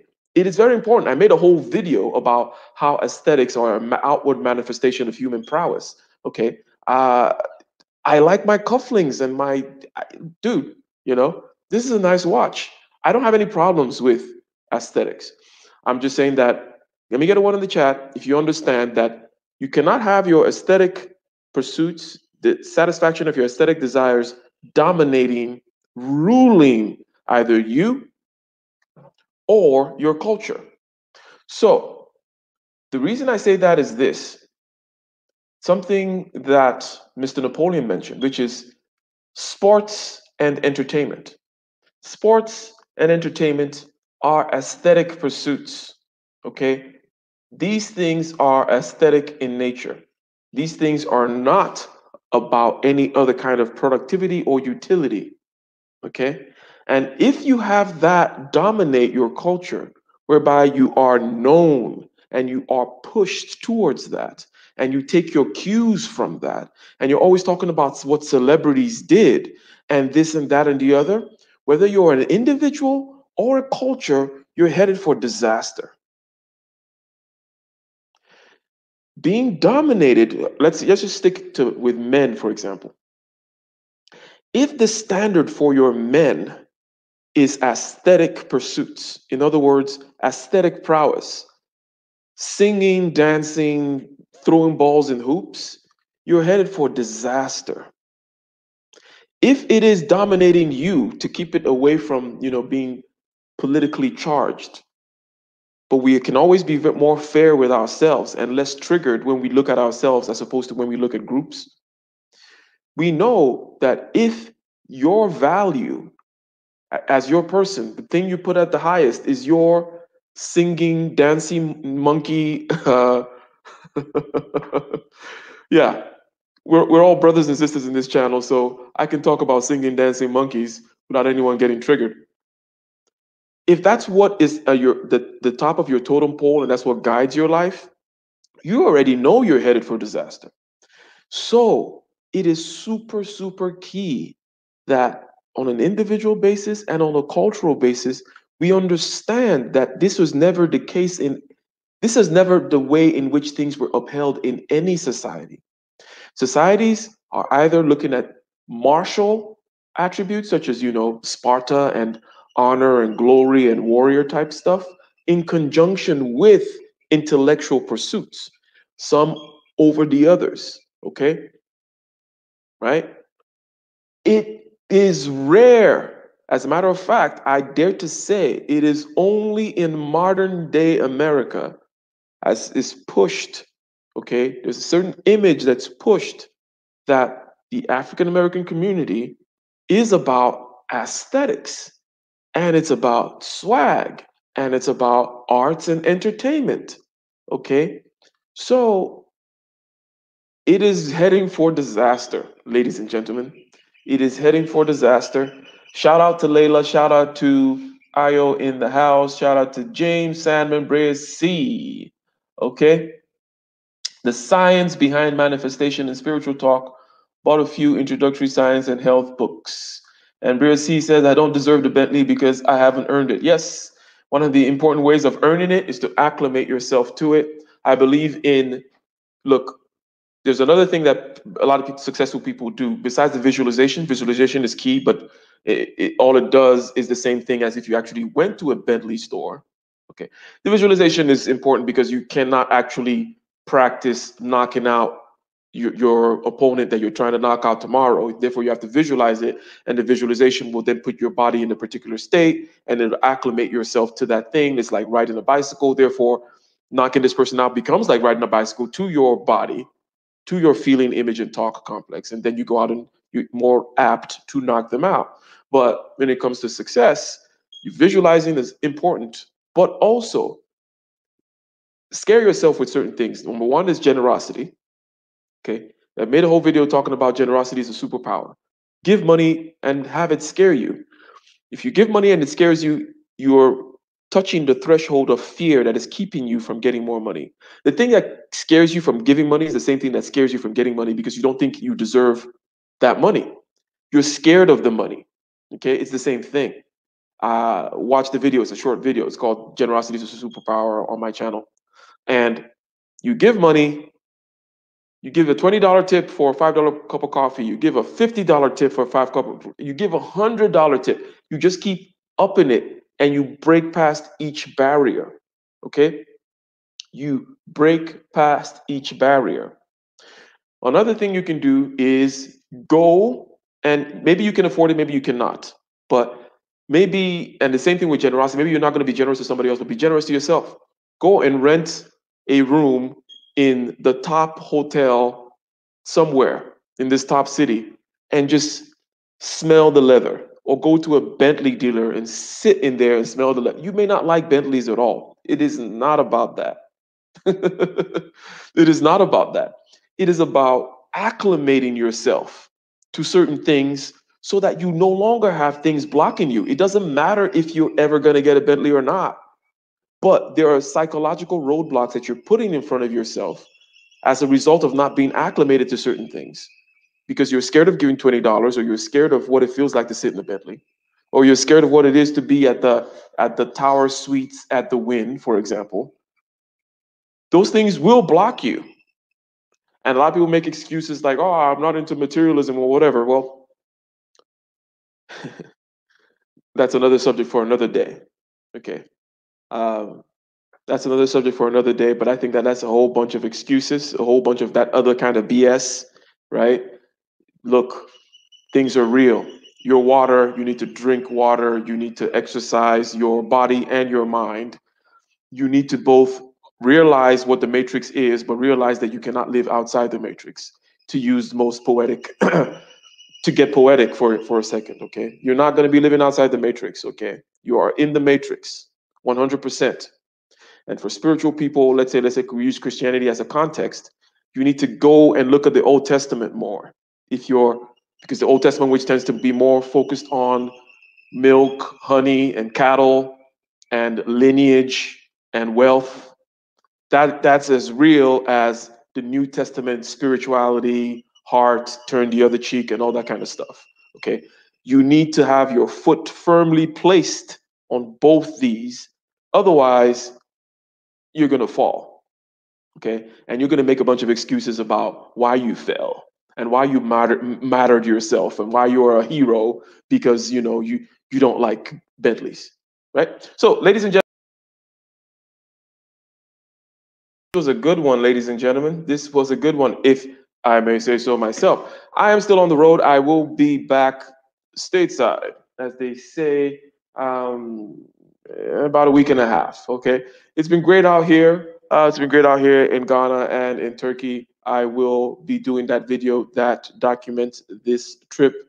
After I return, splice some videos and some pictures together, put some commentary over it, find out if I can say something coherent about it all. But this is the last part of it's not the last part, okay, but it's the last part that deals with the pure capacities: concentration, sensory clarity, and equanimity. The fourth part, we're going to be talking about the space for freedom and putting a conceptual blanket around this whole thing regarding why you should meditate, okay?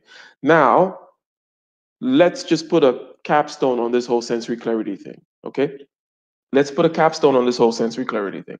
The sensory clarity, okay, has to do with, well, being clear, being coherent, being able to see. It has intrinsic value. You want to be able to see. We have an external way of referencing sensory clarity. However, we want to have this particular capacity vis-a-vis our subjective consciousness, our feeling, our image, our talk.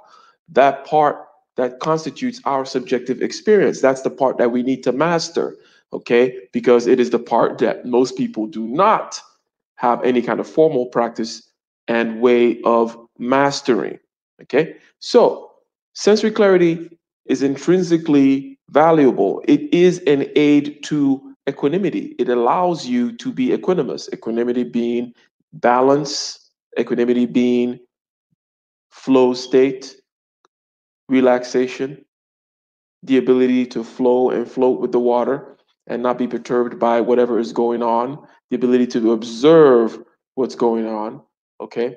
And it allows us to create conceptualization. It gives us efficiency, it gives us differentiation. It allows us to say things like, I have this type of agitation, this type of feel bad, this type of anger, as opposed to I'm just angry. Okay. The able to differentiate, okay, the ability to differentiate allows us to then take the required compensatory action that needs to be taken for whatever particular state our feeling, image, and talk trifecta is in. Okay. It'll take we use the example of many different kinds of vessels. Okay. We have a mug here and then we have a glass here. Okay. We want to be able to conceptualize also internally the different formations, different modes, different shapes that feeling, image, and talk take. And not just call it all feel bad, because there's probably 1,000 different ways to feel bad, just like there are 1,000 different ways to be a vessel. Okay? So that's what sensory clarity affords us. Okay? That is what sensory clarity affords us, ladies and gentlemen.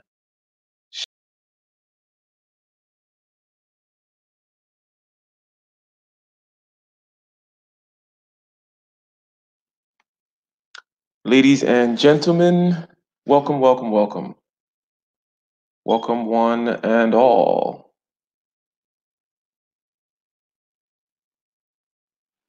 How's everybody doing?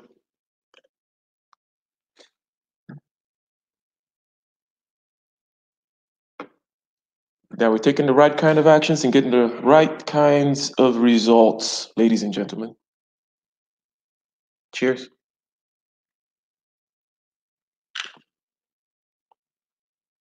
So today's the fourth part, the fourth and final part of this particular series, which is the Why You Should Meditate series. And in this part, our intention is to demonstrate how meditation can give you the ability to make responsible decisions independent of internal and external factors. Now, I'll put quotations around the independent part because you're never quite completely independent. And we'll get into this as we flesh out the conversation more and more. But the main goal here, still answering the question, why should we meditate? And we've had three parts prior. The first was it gives you concentration. The other one was gives you equanimity. Third part gives you sensory clarity. And now we're talking about the fact that it gives you the space for freedom, in which I initially described as making responsible decisions, decisions for which you can indeed be held responsible. You can hold yourself responsible for making those decisions because you made them independent of internal and external perturbations and factors and selective pressures and what have you. Okay? So, this part, I would say, is the most abstract of all the parts, in the sense that we're not talking about the development of a very particular capacity such as concentration.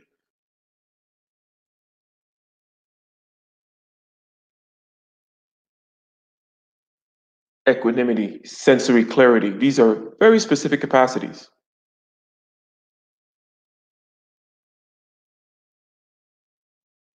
Yes, yes, yes, yes, yes. Carlito says it's late. Well, it's late over here too.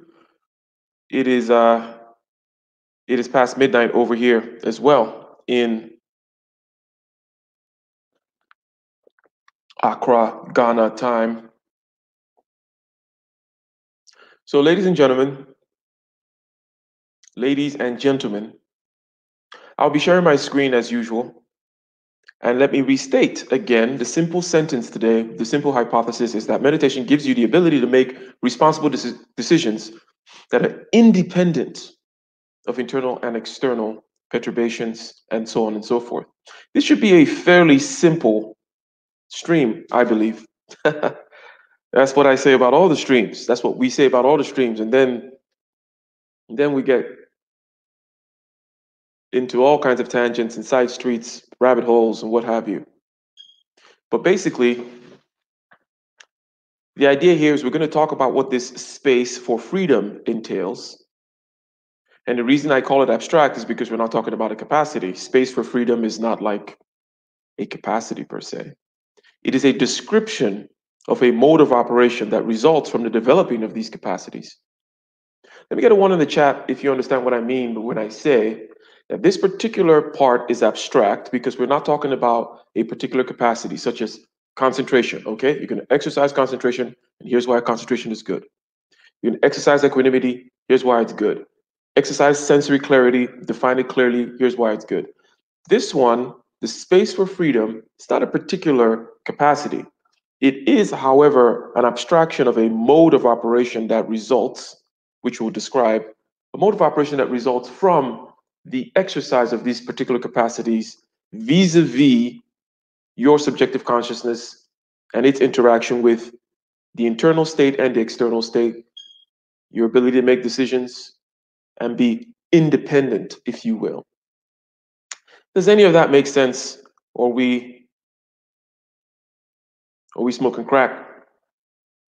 That good Ghana crack.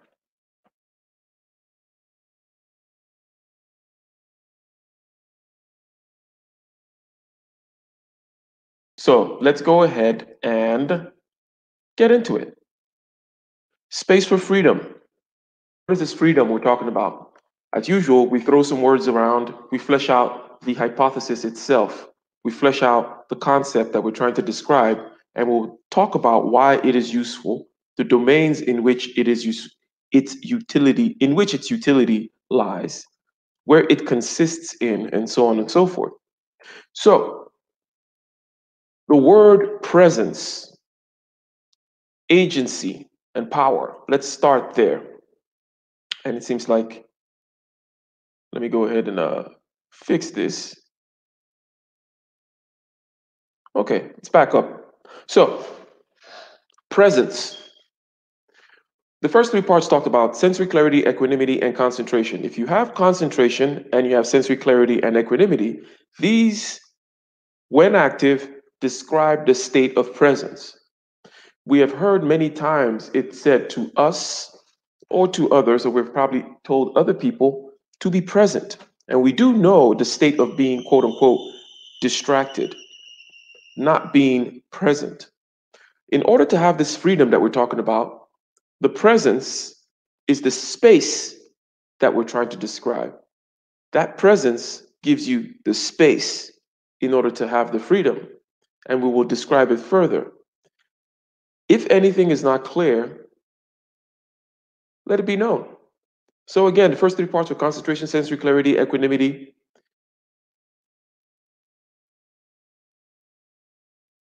Exercising these capacities will give you presence, will bring you into the moment, and being in the moment gives you that space to be presumably free, to be conscious, in other words. Okay? In order to make these responsible decisions that are independent of internal and external perturbations, as we said before, you need to be present, because if you're absent and you're not conscious, well, then you're not quite free, are you? So, presence is the first term that we're stating here. The first term that we're stating. Because without presence, you do not have agency and you do not have power. We've all had that experience where we've driven a car in a state of complete unconsciousness for, let's say, miles and miles. And yes, it was us that drove the car. The organism, the mechanism works. It knows how to drive the car. It doesn't really need you to drive the car. But you were not present. You definitely did not have the state of presence or consciousness.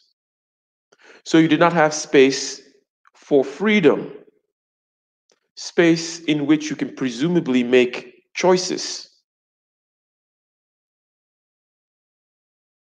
that are independent of the automatic operations of yourself, if you will. So we're talking about the fact that meditation gives you the ability to make these decisions, responsible decisions that are independent of internal and external perturbation. We're saying here that being present is what gives you this space. The fact that we've discussed concentration, sensory clarity, and equanimity, the first three parts in this series, which I strongly urge you to go watch if you have not watched those. But for those of you who have been here throughout the three series, or throughout the first three parts in this series, of which this is the fourth and final, you understand quite clearly that presence, consciousness, being conscious, that is, not just consciousness, but being conscious, being present, is what we've been describing when we talked about developing these capacities, which are sensory clarity, equanimity, and concentration. The ability to focus, push things into the background and relax them away, focus on what's on the foreground. The ability to flow with the internal and external states. The internal state, as we know, being feeling in the body, image in the head, and talk in the head. And also the external states or the external environment coming in through our five senses. The ability to be able to dance with that without the tail wagging the dog, without you being controlled by it, but rather you creating the room for this observer. All these things, all these particular modes that I'm describing can be summed up in the word presence. And presence gives you agency, and presence gives you power. This is the kind of space for freedom that we're talking about. And again, let me get a 1 in the chat because I like to keep things not just interactive for interactive sake, but this is a conversation. This is not a podium whereby I just speak and without feedback from a live audience so that I can know that both you and those in the future are clear as to what exactly we are talking about. So, ability to make decisions, the space for freedom, and this freedom requires presence. Presence is gotten by the exercise of these particular capacities: concentration, sensory clarity, equanimity. And without this presence, you cannot have agency and power, and you cannot make decisions for which you can hold yourself responsible, at least in a way that you can be proud of, let's say. Does this make sense, ladies and gentlemen? Let me get a 1 if it makes sense. And don't forget to hit the like button as you guys come in, ladies and gentlemen. Doing pretty good on the likes. Yes, yes, yes, yes, yes. Skew Dog says it makes sense. Good. So this particular part, as I said, is an abstraction. It encapsulates, puts in a little, wraps up everything up in a little bow. We've been talking about particular capacities. We've been talking about feeling, image, and talk in the body and how we need to bring attention to it via concentration, sensory clarity, and equanimity. We're saying now that we can wrap all that stuff in this word presence, and presence is what gives you that space to make choices. In other words, have agency. This is not a conversation about free will, which may or may not exist. But from an intuitive standpoint, you guys have said yes, you guys have said 1, that you understand what I mean. Whether or not you have free will, you understand that the freedom that I described vis-a-vis presence, agency, and power. We're never quite completely independent, and we'll make that clear as we go along, okay? So next thing I'm saying here is the ability to choose the level and the mode of operation. The ability to choose the level and the mode of operation. Let me bring that back up.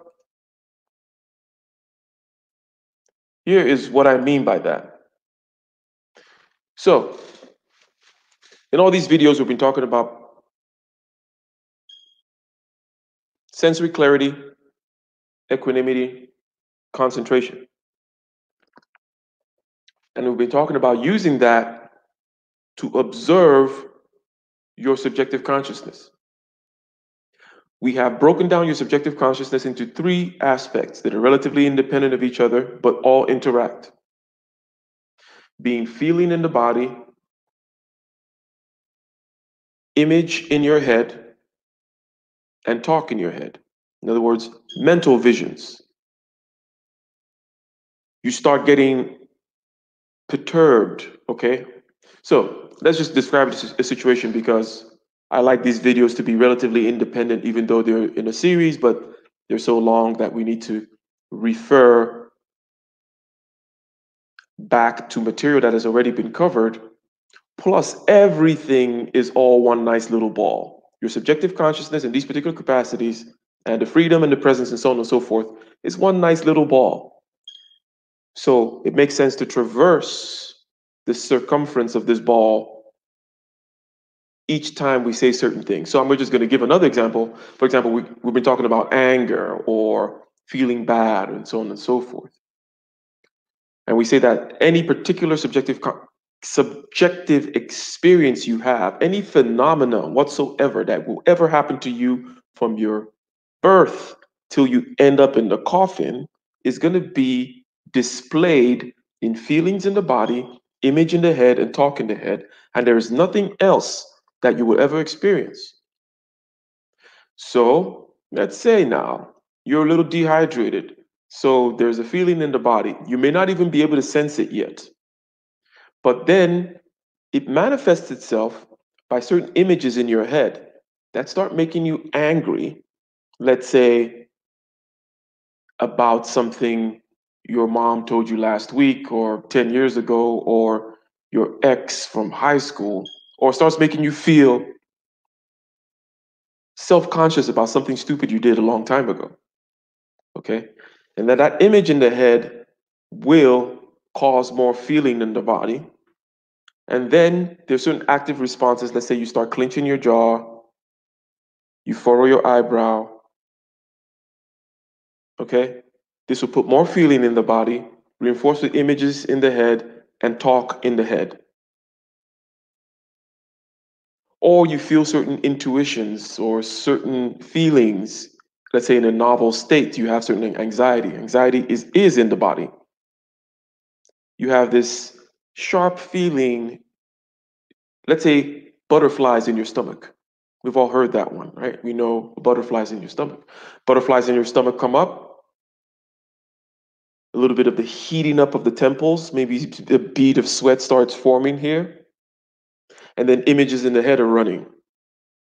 We're saying that using concentration, equanimity, sensory clarity, in other words, practicing the practice of presence, we want to use it to observe these patterns, which we have in past referred to as weather patterns. We're calling them weather patterns because they are fairly independent of anything you can do about them, and that they're going to continue to happen. The weather will happen.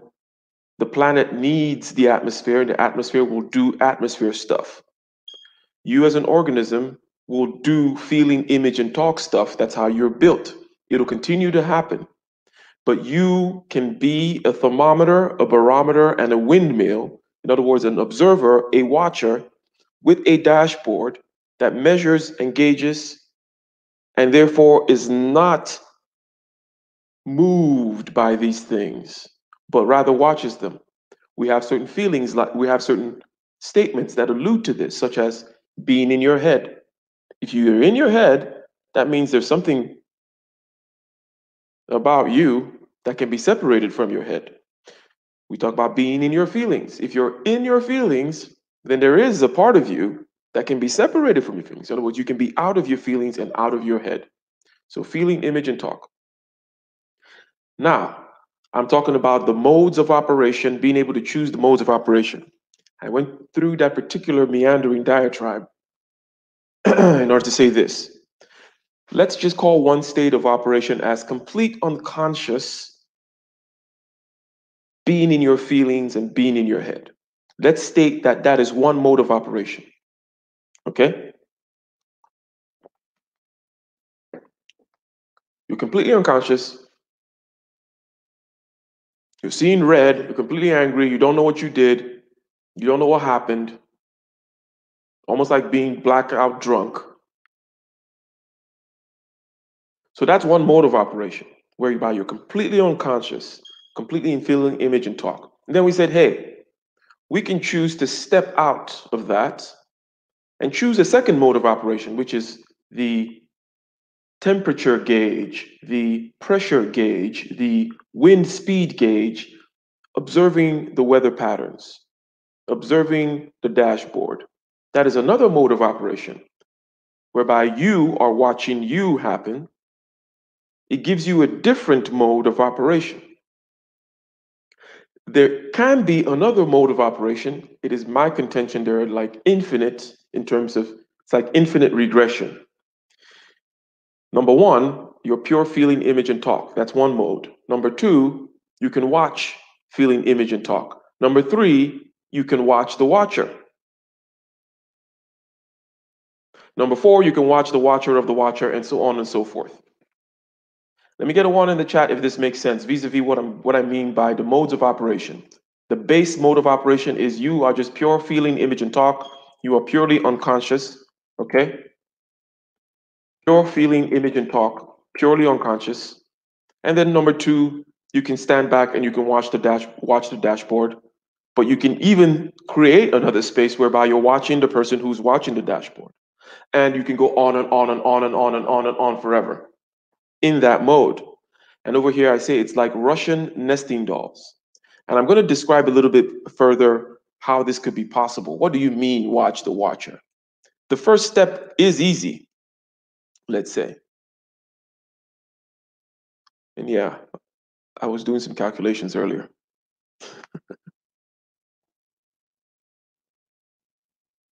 The first step is easy. You can easily say, well, yeah, I get the idea of not being, or of, completely being in my feelings and being in my head. That's mode one. Let's say. That's a way of operating in the world. You can go about your whole day being completely unconscious that way. So in fact, most people do. Most people, most of the time, are just completely unconscious. And then you can say, hey, I can do this practice where I go to mode two. Mode two, however, requires you to do certain things. Like, let's say you're breathing and you're observing. Okay, this is mode two. You're hearing the high-pitched noise that's in your ear.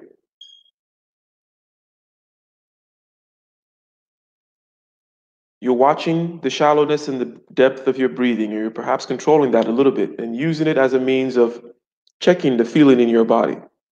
So mode two is almost like an instrumentation person, okay? You're checking gauges and so on and so forth. And this is an active mode. Now, how can you possibly go to mode three? What could mode three possibly look like? Again, we don't like talking nonsense here, right?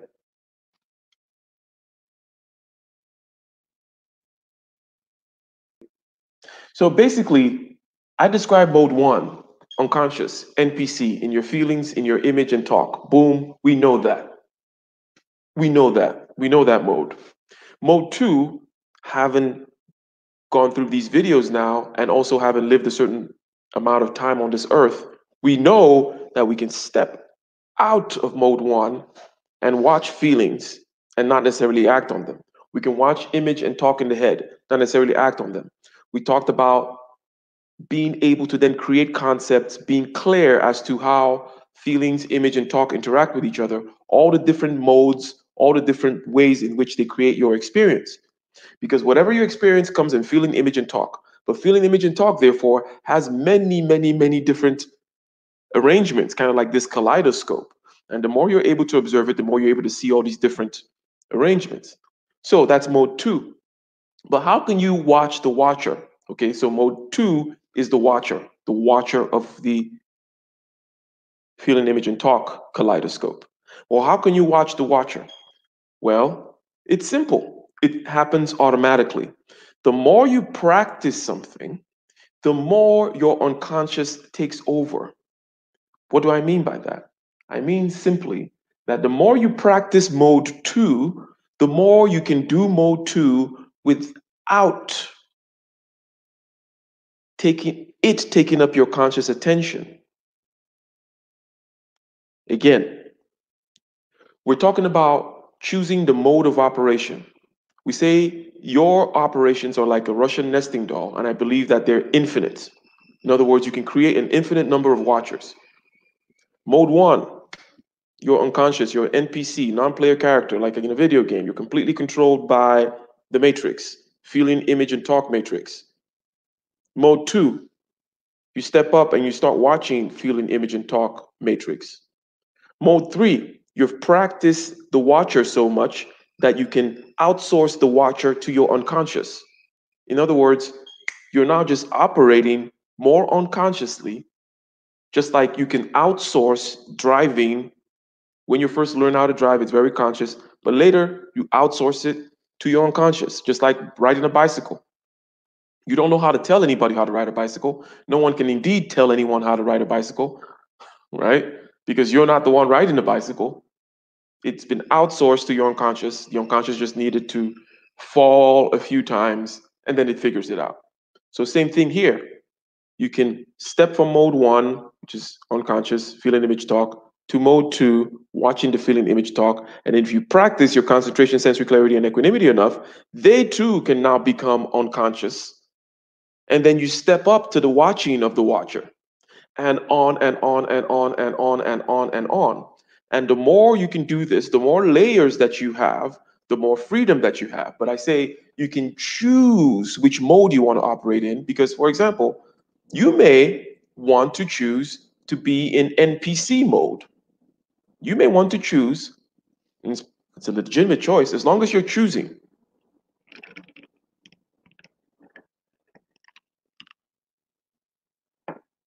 And it's about the freedom, the agency, the power, the ability to make choices in responsible choices that are independent of internal and external perturbations, selection pressures, and so on and so forth. So you can choose to say, I'm going to go down into my feelings now, and I'm just going to be unconscious. Or you can choose to go to mode 2 and say, let me actively do mode 2. Or if you have a mode 3, you can go up there. Point is, the more you do, the more freedom that you have. You're never quite completely free. And I will be repeating that as I go along. I say you're never quite completely free. You're never quite completely independent. In the last, the previous session or the previous part of this series, part 3, I said there is no God mode. Okay. In case you're thinking, how do I get to God mode? No, it's just going to be Russian nesting dolls. One guy watching the other guy, one guy watching the other guy, one guy watching the other guy. As you can see, the nesting dolls are identical. They're all you. The feeling, image, and talk is a version of you. The guy that then watches the feeling, image, and talk is another version of you. The guy that watches feeling, image, and talk is another version of you. And the guy that watches the guy that watches the guy that watches feeling, image, and talk, and so on and so on and so on. But there is no point where you completely disconnect and you go up to Mount Olympus. As I said, perhaps maybe when you leave this earth, maybe there are two things that are possible. One is, well, of course, you could just go blank and nothing happens, right? But just thinking about modes of operation in terms of subjective experience, all we have is feeling, image, and talk. Let's say it's 3-dimensional. All we have is these 3 dimensions. We have feeling in the body, image in the head, talk in the head. That's all our subjective experience. And perhaps there could be more ways to experience, more levels of experience, more dimensions to experience that we do not have and that we do not see. That's one thing.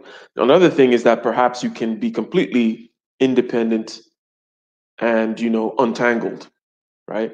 But the point is, you can choose the particular mode you want to be in, the particular level you want to be in, how aloof you want to be, let's say. You can choose to be super aloof, where you're like 5 levels up, where feeling, image, and talk is here, and you're watching the guy that's watching the guy that's watching the guy that's watching the feeling, image, and talk, right? And where you develop these other guys is by practicing your meditative practices to get more concentration, equanimity, and sensory clarity on your feeling, image, and talk complex, such that you practice it so much that now you can do it unconsciously. And your conscious mind is no longer needed for that watcher. And then now you can start to create the other watcher with your conscious mind, right? And then that part gets more and more unconscious, outsourced to the unconscious. And then you can start to create another layer. So there are layers upon layers upon layers upon layers of presence that you can bring to your particular operation. So the first power it gives you, the first power, the first choice that you can make is you can choose what level you would like to be at. So let me go over there. Effortless, exactly, that's what I mean. TY, or is it Ty Ray 99? It takes effort whenever you're doing something for the first time. So I'm saying the watcher that watches feeling, image, and talk takes effort. It is recording, it is looking at the breath, it is listening to the sound of the ear, it is doing this and that, whichever particular meditative practice you're doing, whether it's formal or you're just doing a living meditation, a walking, talking, working meditation. It takes some effort, takes some conscious effort, some conscious energy, right? And then it becomes more and more effortless, and you can create another layer whereby now you're watching this effortless operation, where now your watcher has now become an automated thing. Just like your feeling, image, and talk are automated, your watcher of feeling, image, and talk becomes automated. And now you have another person that watches that particular set of habits. You can call it habits now. In other words, you are now habituated to watching your feeling, image, and talk. And now you can watch the habits by which you watch your feeling, image, and talk. And on and on and on and on and on ad infinitum, it does not end. The more and more and more you create, the more space for freedom that I claim that you have. This is a claim. This is a bit of an intuitive claim. It's a hypothesis that we are fleshing out as we talk about here. Okay, and that's why I say this is the most abstract of all the parts in this series, because it's not talking about, oh, here's a particular capacity, here's how you do it, makes sense, completely intuitive. But we're talking about, okay, now that you have all these capacities, how can we abstractly describe who you are and your modes of operation? So I'm using terms like Russian nesting dolls. I'm saying there's an infinite regression. You can watch the watcher, the watcher, the watcher. These things are very abstract. These are not, you know, it's not me saying, oh, concentration, you get it, right? You focus. No, it's what does a Russian nesting doll have to do with you? You're not a Russian nesting doll. Neither are you something that has infinite regression. So by abstract, I mean symbolic, creating an image and a vision. But I think that as we go along, we can agree. Carlito says, but don't you think it's the same watcher that looking further? Yes. That is another imagery, and that's why I say this is again abstract, and this is a hypothesis. We're not going into some physical space and opening up the hood and checking something to see which watcher is watching. It is a way of conceptualization, and I think that it is 100% correct to say that there's only one watcher, but what you're doing is you're creating habits. As I said, base level habit is to just be in feeling, image, and talk. Then you step up and through exercise, you create the habit of watching, image, feeling, and talk.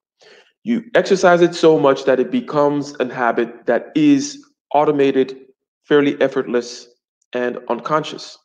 And then you start watching that. Okay. So I 100% agree. It's not like you have many, many, many watchers. You is this one observer, okay, that can go and create many layers of habits that watch lower and lower modes of operation. The lowest mode of operation we described is completely being unconscious in your feeling, image, and talk realm. You can analogize it by just driving a car unconsciously for miles and not recognizing it. But in real life, what we mean is how we just simply live day to day, being triggered, if you will, just kind of not noticing where the car is going. In this case, the car being ourselves, where we don't know that today is a day that we're liable to cuss someone out because we didn't notice that our breathing has been shallow all day since we woke up. We didn't notice that there's an image going on in our head that is upsetting us, that then sucks us into a particular thought pattern, okay, that then reinforces feelings in our body and releases cortisol in our bloodstream, and so on and so forth. Carlito says, I understand now. Yes, 100%. Yes. So you have one power of observation. It simply has to be exercised to create layers and layers and layers and layers and layers so that you can go down all the way to just pure feeling, image, and talk, or you can continue to go higher and higher and higher. Okay? And just like, let's say, lifting weights at the gym, some days you're not able to do your best, right? You're not able to get to your highest level. And these have there are all kinds of either hormonal or hydration or digestion, simple, reasonable, intuitive, measurable reasons why this might be the case, right? Why you cannot go all the way to mode 5 today, okay? Just like you may not be able to work out as hard today. But that is what I mean. Self-awareness is what it's all about. Self-awareness, bringing presence to the internal and the external world. The internal world is the one that we need to work on, because the external world, because that is the the internal world for each individual is the center of the universe. Work on that, everything else is filtered through that. And everything else, in terms of your agency and power, flows out from that. Internal world, again, feeling, image, and talk. We put 3 dimensions to it to make it simple. The most complex dimension, in terms of many parts, is feeling, but is the easiest one to get access to because it's in the body.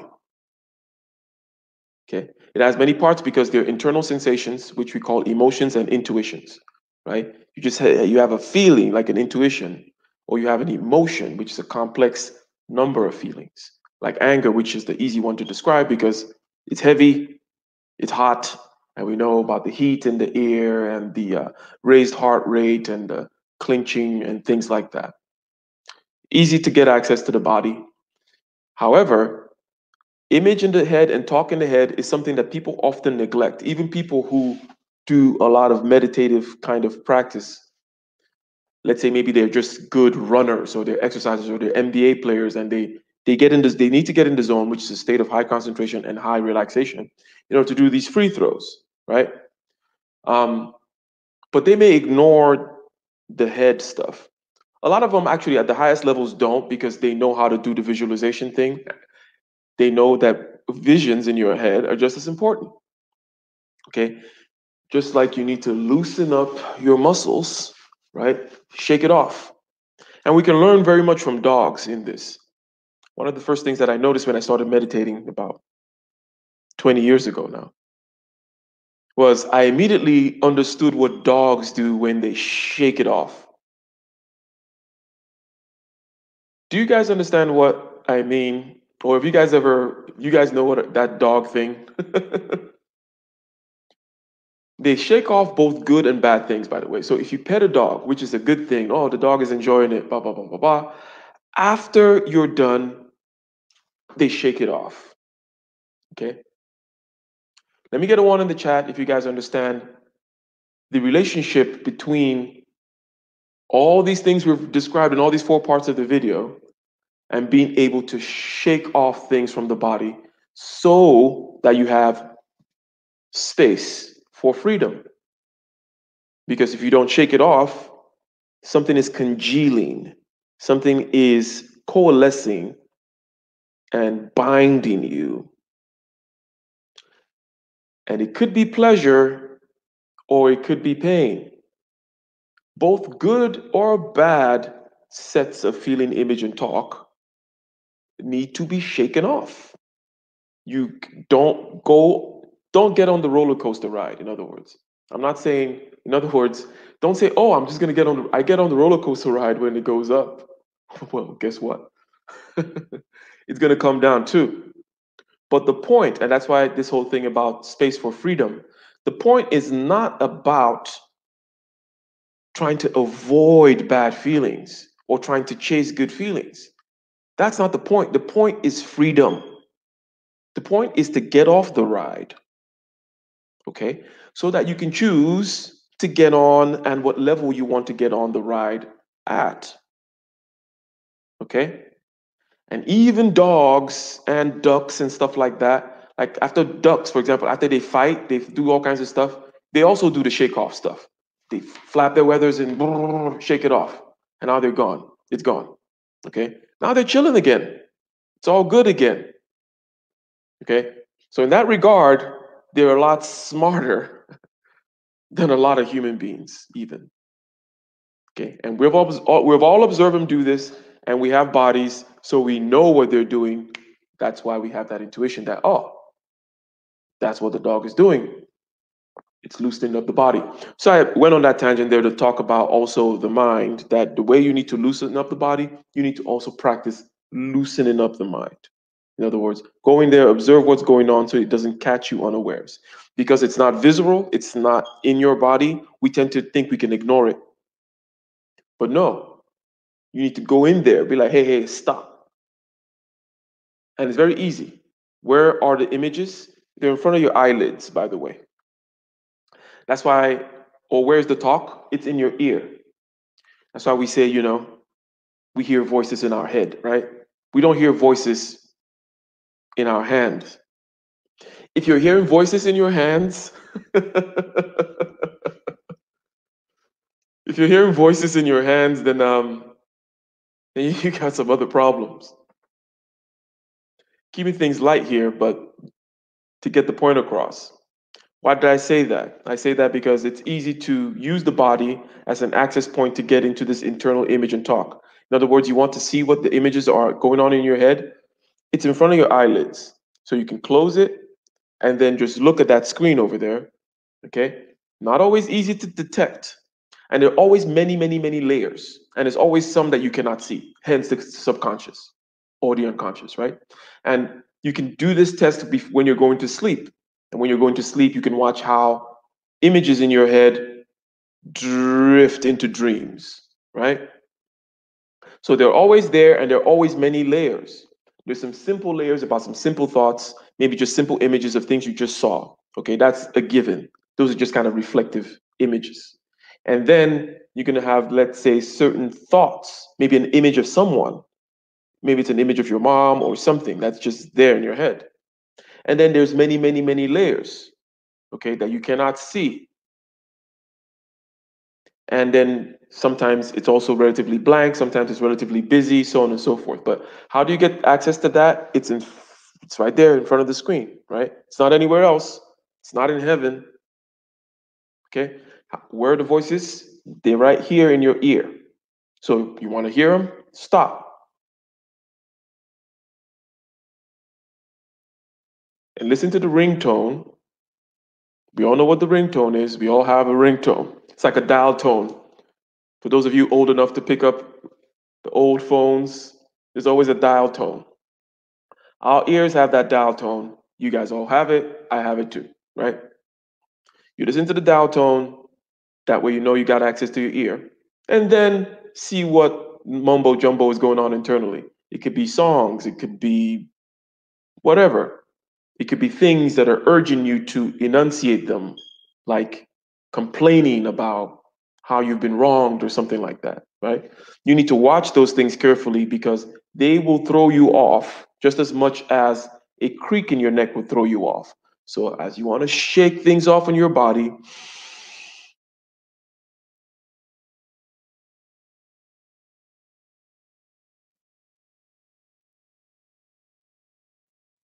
and breathe deeply and calm yourself down. You also want to get in the habit of getting into your head, the image and the talk, and dusting the cobwebs as well.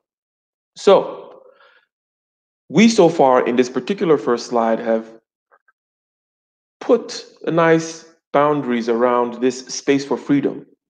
We're saying that the freedom is presence. The space that is for the freedom is presence. And that presence gives you the agency and the power to act. And one of the first kinds of acts you can do is to choose what level you want to operate in. Are you going to operate purely in feeling, image, and talk land? You're going to step up to this other level? And that there are infinite number of levels depending on how high you have built this mountain. You build the mountain. You exercise the powers of the watcher until it becomes effortless and unconscious. And then you start watching the habits of the watcher, which you created. You created habits of the watcher. And that watching becomes effortless. And you can keep on creating these layers of upon layers of habits so that you can tweak, okay? Because whatever habits you have in terms of how you watch your feeling, image, and talk are not perfect. You need to step back and be able to change those as well. Okay? So, and this is master level stuff. And now I'm just looking at the chat. Just looking at the chat.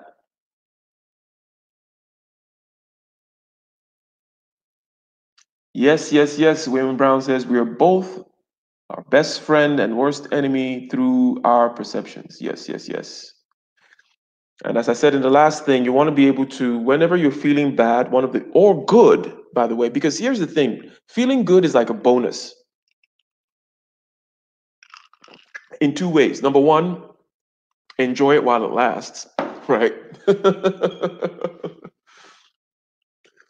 You're like, hey, you know what? I feel good today. It's a very good thing when you wake up on the right side of the bed. Pay attention to it because people always pay attention to waking up on the wrong side of the bed. People always pay attention to their low moods. But when you're in a high mood, when you're in high spirits, if you will, pay attention to it. Number one, because you want to be able to enjoy it while it lasts. But number two, because it is a good way to practice your meditative habits, right? Because to bring presence, okay, because there's a simple formula we can use. Feeling, image, and talk is happening, right? Whatever's going on in feeling, image, and talk, multiplied by presence equals to meditative work, okay? So if you can bring a lot of presence, for example, to a little bit of feeling, image, and talk, just a calm day, nothing particularly crazy going on in your body or in your head, but you can bring a lot of presence to it. Let's say 10 units of presence on a 1 unit day of feeling, image, and talk equals 10 units of meditative work. These are arbitrary numbers I'm using, and there is no such formula, but I am communicating, okay, simply. Don't go saying, I said there's a formula. This is not mathematically rigorous. I'm just using it to appeal to your intuition.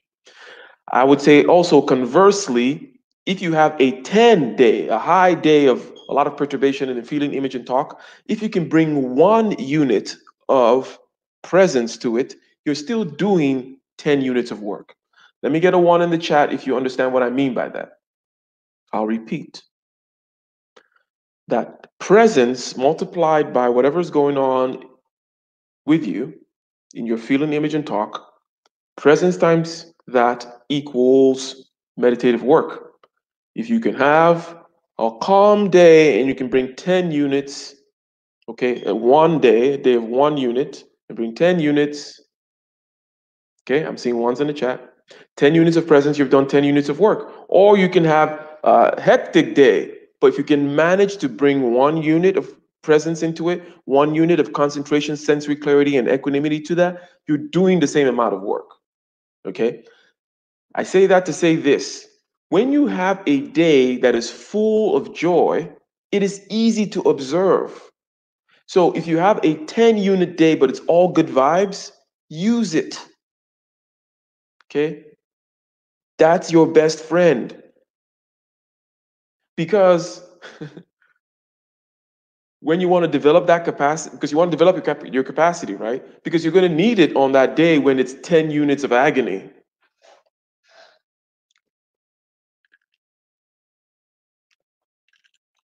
Okay? And you're going to find that it's easier to observe pleasure in the sense of you being more willing. But you still have to focus on it a lot because pleasure wants to control you just like pain wants to control you. They both will lead to suffering in the end. But that's life, right? That's the beauty of life. Beauty of life is in the suffering.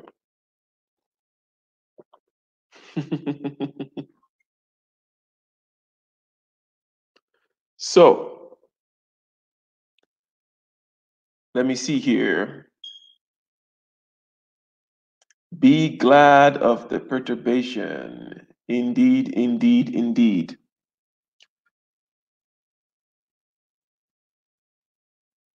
Goldie Jones says, I try to replicate my high vibes when I'm feeling down.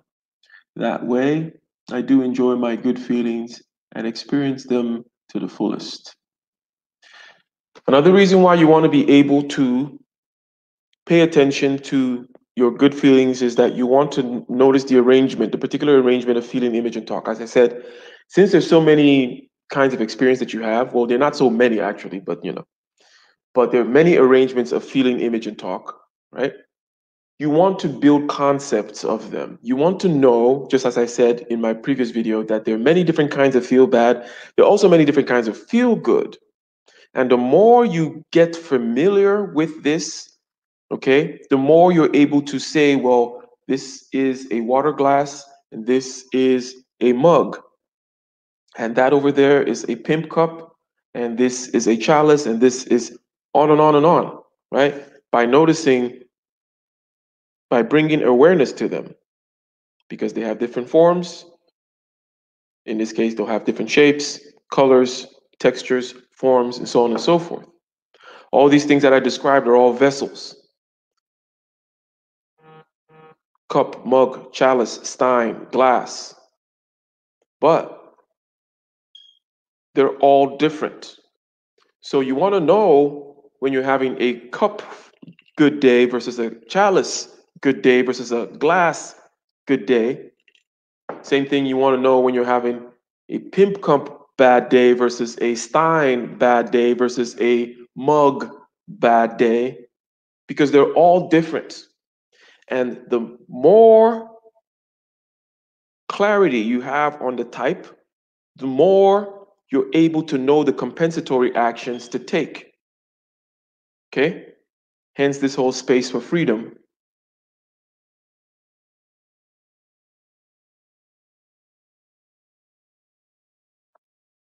And the reason I have said over and over again that this is a abstract presentation, more abstract than the others, is because I want to leave the room for you to understand that this is my symbology, my images, my talking about Russian dolls, my talking about infinite regression, my talking about watching the watcher, so on and so forth. It is not saying there's water in the glass, it's H2O, and can be independently verified by observable reality, and so on and so forth. In other words, it's communicating an idea that will appeal to your intuition, but you will have different symbols, different analogies, and so on and so forth. Hence, that's why I said, and hence why it is indeed the most abstract one, because we're describing something that's not particularly direct here, which is the space for freedom. Yes, Carlitos, okay. Some people say the song is tinnitus or tinnitus, right? I always thought is the song of silence. Yeah, so tinnitus is when you have when it's loud, okay? That ringing in your ear. And for everybody, we have low ringing days, days with low ringtones, and days with high ringtones. By the way, that's another clear sign. That's something to watch for, by the way. That is an internal state that you should watch for, okay? In other words,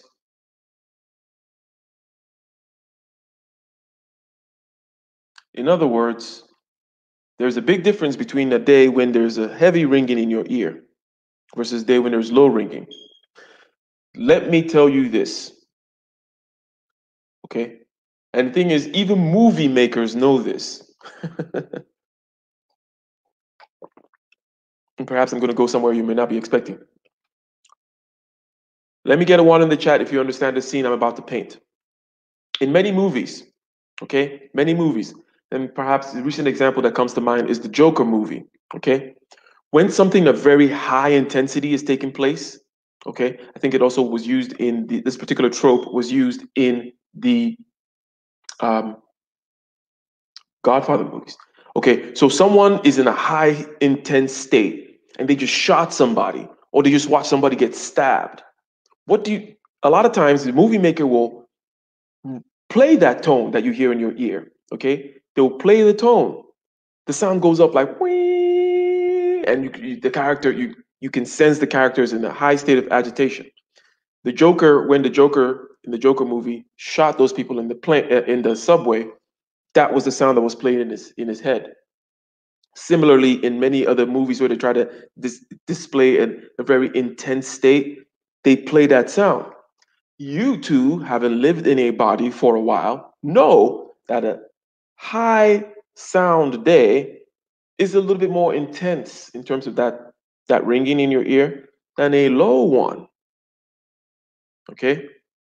As a matter of fact, when we start getting agitated, along with the heating up of the body and the heating up in the ear, the ringing in our ear actually goes up. The angrier we get. Okay? And yes, like Kill Bill. Look, or like your body last time it got agitated, right? So it's not, I'm not saying anything that's kind of new, or it is what it is, right? Point is, we should pay attention to the level of that noise and correlate it with other things that are going on. Okay. In other words, to be able to differentiate between a cup and a stein and a glass and a this and a that. That's why we're doing these things. We want to be able to say, oh, high level of ring in my ear tends to go along with this, and the other. So I'm having that kind of day. There is that kind of agitation day, which is dominated by high level ringing in the ear. There is another kind of agitated day that is dominated by these kinds of high vibrations in the body, where you feel like your skin is crawling. Okay. You're getting the creepy crawlies, right? You feel like you're trying to crawl out of your skin. That's a different kind of agitation day. Okay. The ability to be able to differentiate between all these different agitation days and what needs to be done in order to have equanimity towards them is key. Hence, in the last video, I said that equanimity gives you the ability to create these concepts. And perception precedes concepts. You need clear perception so that you can be able to create the concepts. So that you can differentiate between cups, glasses, steins, chalice, pimp cups. Because right now, we just seem to have the vision of it's a vessel, right? Just saying it's a vessel is similar to saying, oh, I just feel bad. But understanding that there's a cup bad versus a glass bad versus a shut glass bad, that's when you're really cooking. Okay? What's up, Nicer? Shout out to Nicer in the house.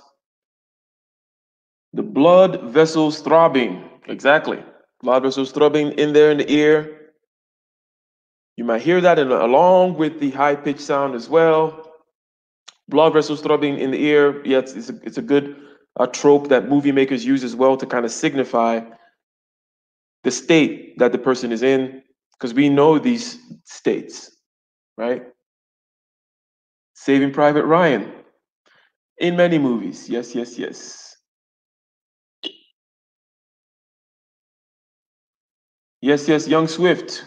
We're describing something intangible, and it's not even a capacity that's tangible. We're talking about, well, let's talk about space for freedom. These are abstract things. We have to use symbols and examples and so on and so forth. Again, so this very first scene here, we talk about presence, we talk about agency, the ability to choose your mode of operation. We talk about these modes of operation, which is where we spent the most time in analogizing them with Russian nesting dolls, right? Mode one, unconscious mode, you're just purely in your feelings and in your head. Mode two, you're watching your feelings, image, and talk. You're creating habits of the watcher.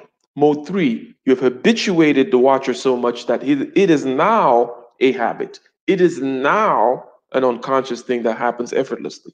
And then you start to watch that so that you can modify it. In other words, you cannot make any choices until you create a layer above. Okay? In order to make any choices, you need to create a layer above the particular operation, right?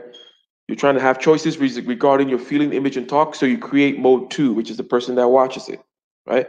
And then you want to go to mode three so that you can watch the watcher and observe its habits so that you can be like, you know what, I need to change certain things. Maybe I need to not listen to my this so much, or maybe I need to so on and so forth. The space for freedom, space for freedom, while understanding that we're not ever completely free. And then I'm going to add here, real quick, that being unstifled and relaxed, okay, is another capacity that this gives you. In other words, we're just saying, and this part, I think it's intuitive, fairly intuitive. If you have this space for freedom, you're unstifled and relaxed. And without using intuitive things, let me just go directly to examples like, or let me put it this way: appeal directly to your imagination and say, hey, when you think of people saying, I want to be free, freedom. It is not a state of agitation, okay, that they're thinking of. The freedom of a caged bird, the freedom of the clear blue sky. This is a state of relaxation. So, need not dwell on this part too much. Again, this is about why you should meditate. So, we're giving the utility and the value of it while describing the various modes, right? So, we're doing several things here. We're talking about what exactly is this freedom, and also we're talking about its attributes and its utility. So, all three going together in a pile. Now, independence from internal and external factors.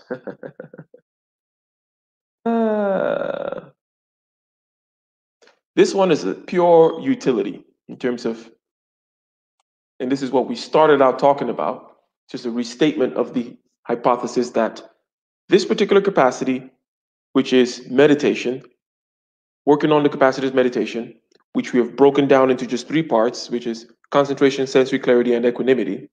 And these parts have all kinds of different subparts. And generally speaking, we're applying concentration, sensory clarity, and equanimity to feeling, image, and talk. And these things are going to dance and dance and play forever. And it's a lifelong exercise. This does not stop. This, in fact, is what living is, I would say.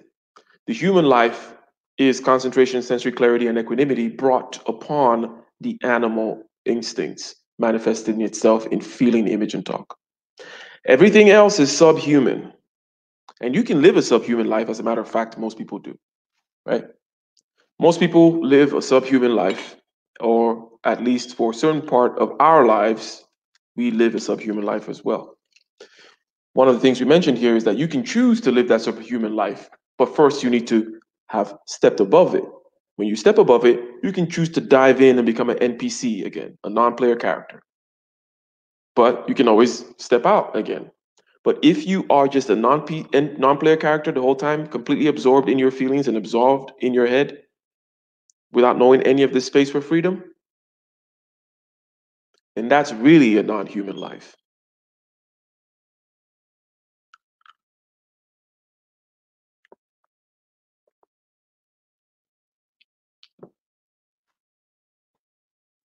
So here we're saying, and by here I mean the slide that I'm showing over here.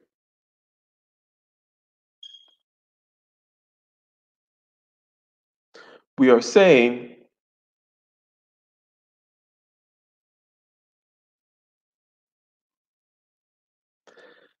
that having this independence will make you make better decisions. And now this is kind of like a value judgment, okay? I would like to see, is there any disagreement? Because this is a spot for which there could be disagreement. You could say that, no, I don't really think that me stepping away, creating mode 2, let's say, stepping away and watching my feeling, image, and talk, creating some separation, watching it as a weather pattern, being the barometer and the thermometer and the windmill, as opposed to just being the weather. I don't think that I make better decisions with that. What do you guys think about that? Do you think that you make better decisions when you can be at a certain remove from the circumstances? Is it true that we should let cooler heads prevail? Because there's a lot of intuition, there's a lot of language, there's a lot of idioms that are out there, such as one which I just mentioned, which is, let cooler heads prevail, for example, right? That are out there that suggest that this is the case. But do we agree? Do we agree? Do we agree? Because it's not necessarily an obvious thing, that separation will make you make better choices. And since I'm saying better, which is a value judgment, right? Saying yes. And yes, determined by the individual. Correct. Yes. But I would put forth the argument that it is better to have the choice to be able to step back. Because as a matter of fact, now I will add my little caveat that I put in here all the time, which is the ability to dive down to mode 0 or mode 1 or whatever, to the ability to go into your anger, into your lust, into your shadow side, your dark side, in a masterful way is key. But you can never do that until you create the upper layers. Let me get a one in the chat if you understand what I mean.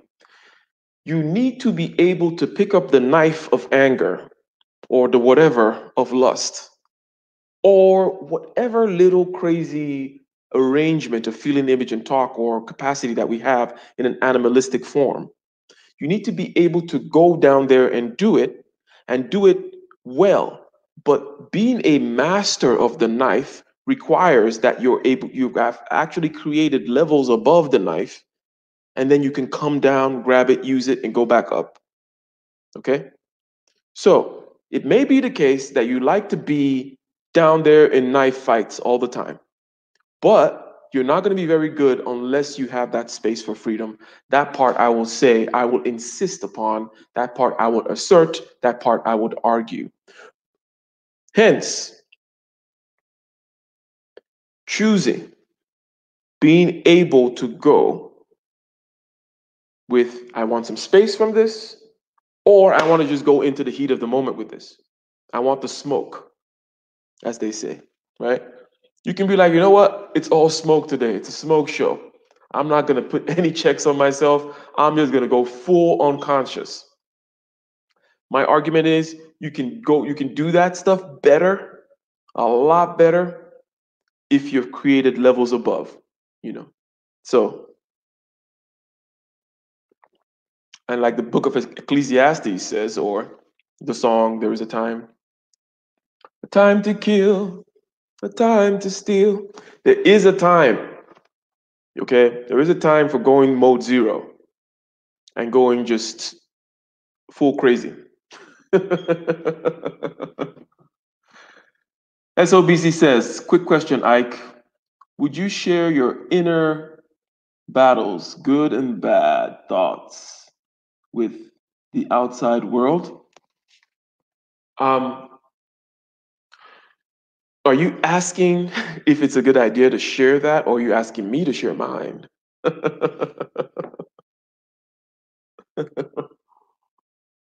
Clarify, SOBC. Are you asking, which I think perhaps you are, if it's a good idea to share these inner battles with the outside world, or are you asking me to share mine? Let me know.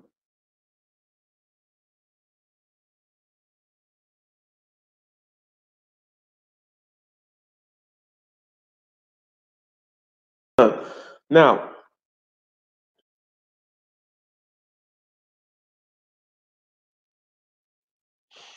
this is one of those things for which there is an objective response, and then there's a subjective response. And then there is an objective subjective response. So, objectively, I would say that it is best to err on the side of not sharing it. Objectively, I would say that it is best to err on the side of not sharing it.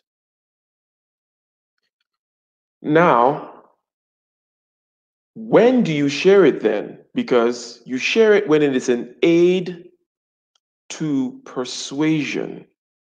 Here's what I mean. An aid to persuasion, in other words, being relatable, being vulnerable is an aid to persuasion. I'm giving rather a clinical answer now. I sound like a psychopath. Which, by the way, is something that this is a cautionary tale for anyone who's going into this meditation stuff. Is don't be a psychopath, okay? If you're a psychopath, you're already gonna go down these lines anyway. You're already gonna do psychopath stuff anyways. But these capacities, let's say, are value neutral. It is not necessarily the case that when you get concentration, sensory clarity, and equanimity, that you're going to use it for the good. No, you can be very present and very presently doing some really, really evil stuff with all your capacities of concentration, sensory clarity, equanimity, manipulating the hell out of everybody. Okay? It's nothing that stops you from doing that. It is less likely though, because just because of the way the system is set up. However, let me continue to answer the question. I would say err on the side of not doing so, but when you need to pace and then lead, there's something called pacing and leading in any kind of leadership and communication, persuasion, and influencing. The pacing part is the part whereby you make people relate to you. The pacing part is the part whereby you make people understand that you're a human as well. So I said, and this is still just giving the objective answer. I'm going to speak subjectively afterwards. Objectively, stay away from it. Only do it when it is necessary for pacing people. When you want to say, hey, you're on my side, I'm on your side. And then the next step is to lead them. People don't want to be led until they've been paced, right? Pacing just means you're walking with them side by side. That's the imagery, right? You're walking with them side by side. He's one of us. And then you go in front, and then they will follow you. They will not follow you until they've seen you on their side, okay? So it is necessary for pacing, whether it's in a one-on-one relationship, okay? You need to do some pacing and leading in a it may be your spouse or something like that. Some pacing and leading needs to happen. But overall, I would err on the side of not doing it, but rather having your states, and by your states, I mean, your state of presence or lack thereof, and then your actions be the window through which people see you, right? As opposed to coming out and saying it. The reason why you shouldn't say it, I think, is kind of obvious because you can only say it with words. You can only say it with words, and the problem is obvious. The problem is obvious. Words. It can be taken and spun all kinds of ways, and they need to be absorbed by the other person's subjective filter. And if they're feeling emotional that day, they can take those words and spin it whatever way they want. They could receive it one way today and then 10 years down the line, bring back those words and weaponize it against you in the completely different way. And now it is out of your power. You no longer have the power. Once you put the words out there, you cannot take them back. They're now a weapon that could be used. Anything you say or do will be used against you in a court of law. So that is the objective statement, which is stay away from it. However, it is necessary for pacing and leading. It is necessary for since I like using provocative terms, it is necessary for manipulating people. It is necessary to share with them and to pace with them if you're going to influence, persuade, lead, communicate, be an effective communicator. So if it is not doing that purpose, then keep it back. Let the means by which people view you be your state, right? How you actually are. And then also your actions. Your state actually being more important than your actions, even. In other words, being present speaks everything that needs to be said for the most part. The subjective part is simple, and the subjective part is what you think it is. In other words, depending on your psychological predilections, proclivities, and so on and so forth, different people are going to have different places on which they land with this. I tend to be more of the guarded sort. Okay. And there is a reason why. So let me put it this way. If you're an introvert, you're not very skilled at sharing because you tend to overshare. Let me get a one in the chat if you guys understand, because there's probably a large group of introverts in here, because just because it's kind of how we roll. Introverts are not great with sharing. They're not very skilled at sharing. When they do share, they tend to overshare because they tend to overthink and they tend to overanalyze and they tend to go too deep into themselves. And when they say some stuff, they're talking. You're talking about alleys in the depths of your soul that some people don't even know they have. Okay? Some people don't even know what the hell you're talking about when you start telling them stuff. And people would judge you. And here's another thing about honesty. Like I like to be brutally honest with myself. It's also an introvert trait. We look at all the dark, unventilated, grimy parts of our soul, and we own it. But when you tell somebody that stuff, they're like, "Oh my God, he's Hitler." And you're thinking like, "Come on, you're that way too." But at that point, the conversation is already broken down and it doesn't really matter. Like it's best to leave them alone, you know? Because trust me, most people have no clue what's going on inside them. And I cannot speak for them. But yes, so that's the subjective answer. If you're an introvert, don't share because you're going to overshare and because you're looking at places that people don't even know they have. Don't do it. Okay? Great question though.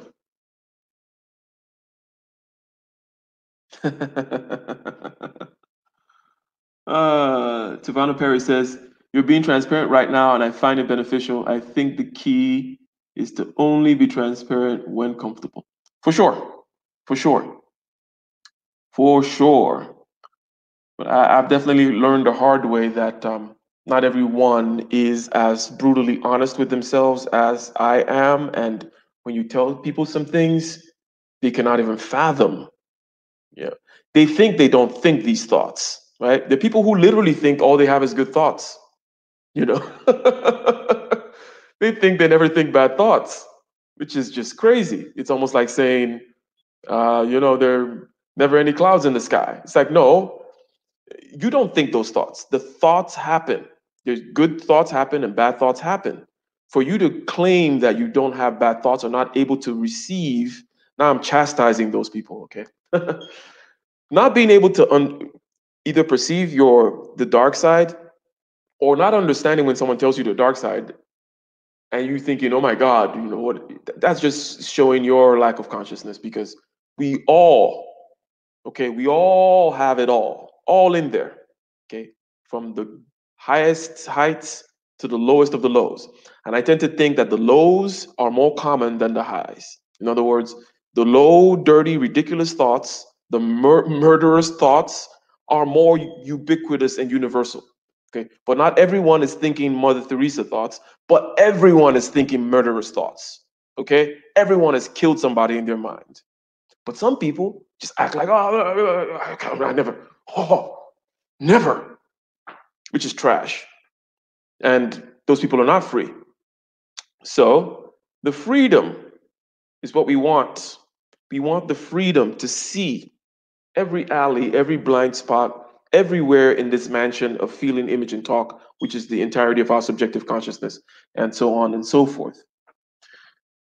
And Taylor says, those people self-identify through external means so they don't introspect. Yes. And that's why I say that's why I called myself out when I said I'm chastising them. And that's why I gave this part as the subjective part of the question, the great question, which SOBC asked. This is the subjective part of it. I already gave the objective part. The objective part is clear. Don't do it. Only do it when you need to pace and lead. Only do it when you need to be relatable, so on and so forth. It's a means of communication, influence, leadership, persuasion, so on and so forth, right? But the objective part is, okay, be careful if you're an introvert because not everyone operates in that mode. You're going to be telling people things and they're going to think you're crazy because they've never looked there. And since I'm not them, I don't know if that's a good or bad thing or not, to be honest with you. To be honest, I don't really, because they may just, as someone said, external, outward directed people tend not to introspect as much, and that's fine.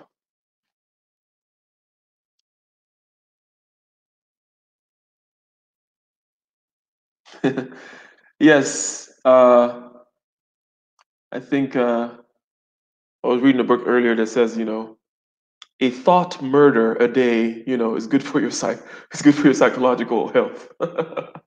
Maybe it's a little extreme. Maybe one a day is a bit much. But the idea, okay, and it was said in a kind of a lighthearted way. But the idea of what was said there is you need to be able to think that thing through and not act on it because that shows you're actually healthy. If you're scared, again, this is about mastery, and I always use the knife analogy.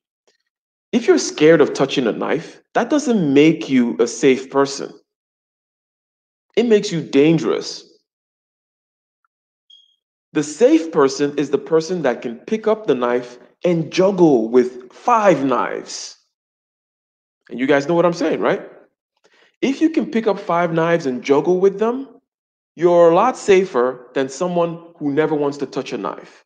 No, I never go down there. Oh, I never think those thoughts. Oh, I never, oh, no, no, no, no, no, no, no.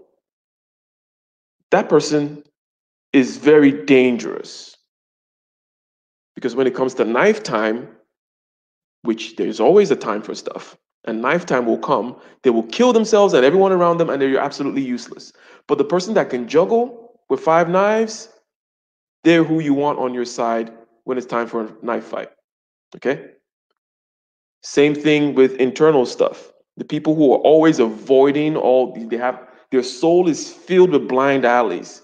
Soul is filled with alleys down which they never go. They never completely experience the depths of their dark side, the depths of their dark thoughts. Those people are very dangerous because one day they'll explode, and they often do explode, and they mess things up and they mess up their lives.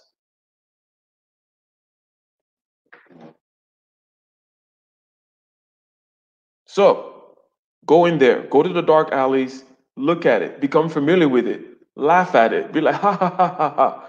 Hello, darkness, my old friend, right? Juggle those knives. Become a master of feeling, image, and talk, regardless of which arrangement it's taken. Then you're a competent human being. Then you're living the life of a sage, ladies and gentlemen. So I'm saying that it makes you make better decisions.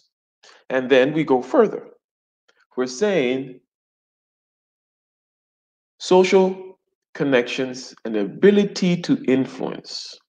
Okay, this one is rather self-explanatory.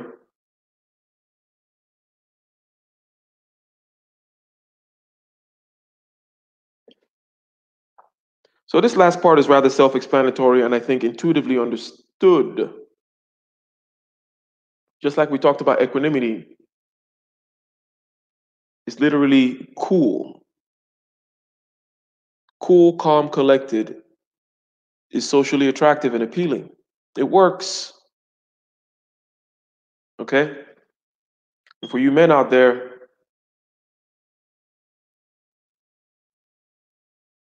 that is the entirety of game.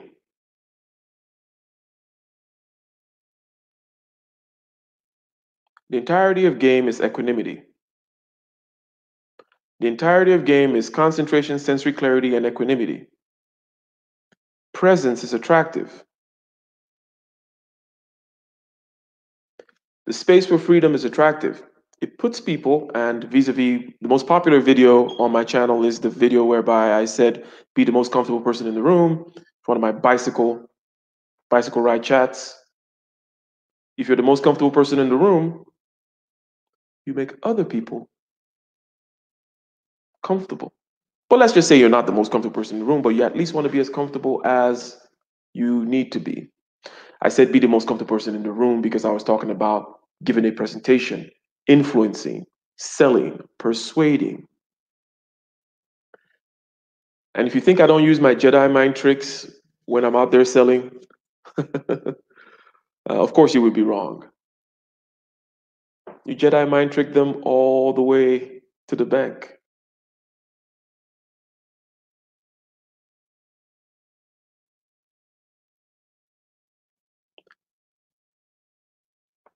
So as we said, similar to the aesthetic appeal of equanimity, the aesthetic appeal of balance and relaxation and calmness and not being perturbed.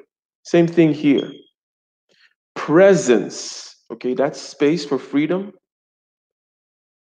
We all know the difference between talking to somebody who is not present versus talking to someone who is present. And we know whom we would rather talk to.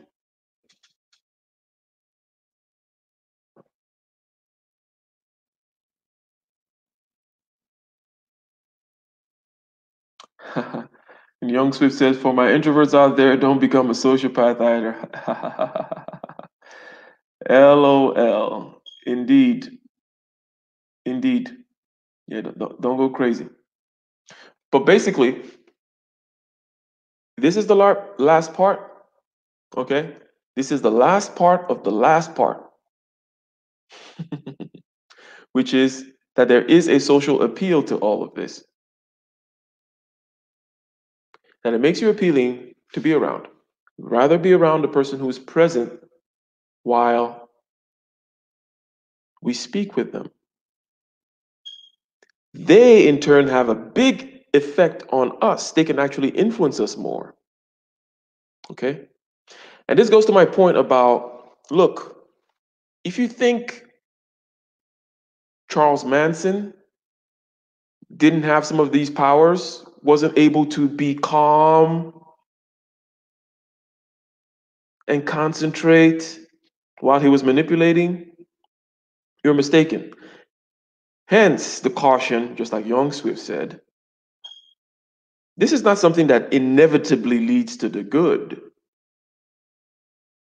We're all adults here, so there's no need to fool ourselves. And that's why I tend to do a lot of pushback on the bead wearing, namaste saying, oneness with the universe, everything is all good and gravy. No, it's not how the world works. No, you could totally go get off the handle with these things. You could totally use them for all kinds of stuff. A lot of cult leaders, okay? A lot of cult leaders are experts at meditation and hypnosis. Of course they are. Okay? Of course they are. So, to the point of never stopping and always looking down every blind alley and understanding fully well the full landscape. Because we're not scared little rabbits that need to be told that everything is sunshine and biscuits. Okay? We know that power is power. And this space for freedom, giving you power and agency, not being able, the ability to not be perturbed, creating this layer upon layer upon layer of observer, doesn't necessarily mean you're going to do good stuff. I do think, though, that it is the direction of things. The direction of things tend to lead towards more of the good for the majority of people, because you will find that, quote unquote, the good, which is more of an arrangement of interactions, and the good is not a simple thing in this particular regard, right? Because we're talking about the good in terms of your interactions with other people and your actions that are taken, blah blah blah, manipulation versus not manipulation. That's a more complex thing, but overall you will find that it just leads to more peace and you getting what you want more, right? So generally speaking, in the long run, for most people who are not psychologically damaged, having these capacities will lead them to actually be better people. But it doesn't mean that if you want to be a cult leader, that you could not become a cult leader using the same capacities. Is Ike starting a cult?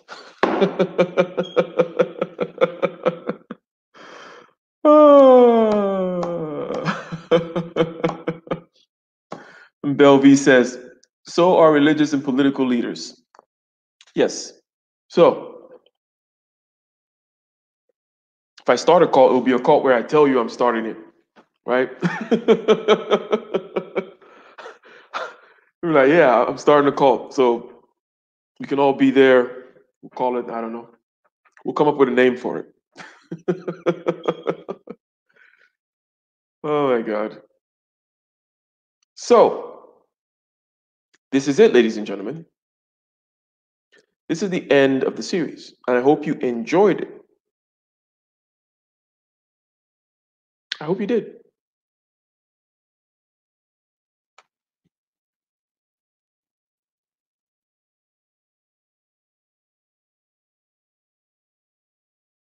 So, ladies and gentlemen, why should you meditate? Okay, I wanted to put this out there because the content in my channel, for example, when I had that thing about my pyramid method of energy regulation, or I talk about listen to your ears, or what are you doing with your hands, or be the most comfortable person in the room, all these things which I talk about, which have to do with practical things, or when I talk about aesthetics.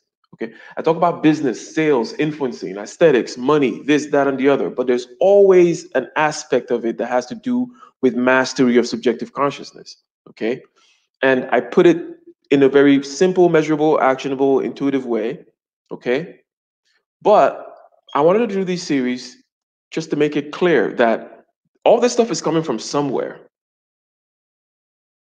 It's coming from a place of active meditative practice. Okay? So why? Why should we do this? Let's apply the rubric of simple, measurable, actionable, and intuitive to it.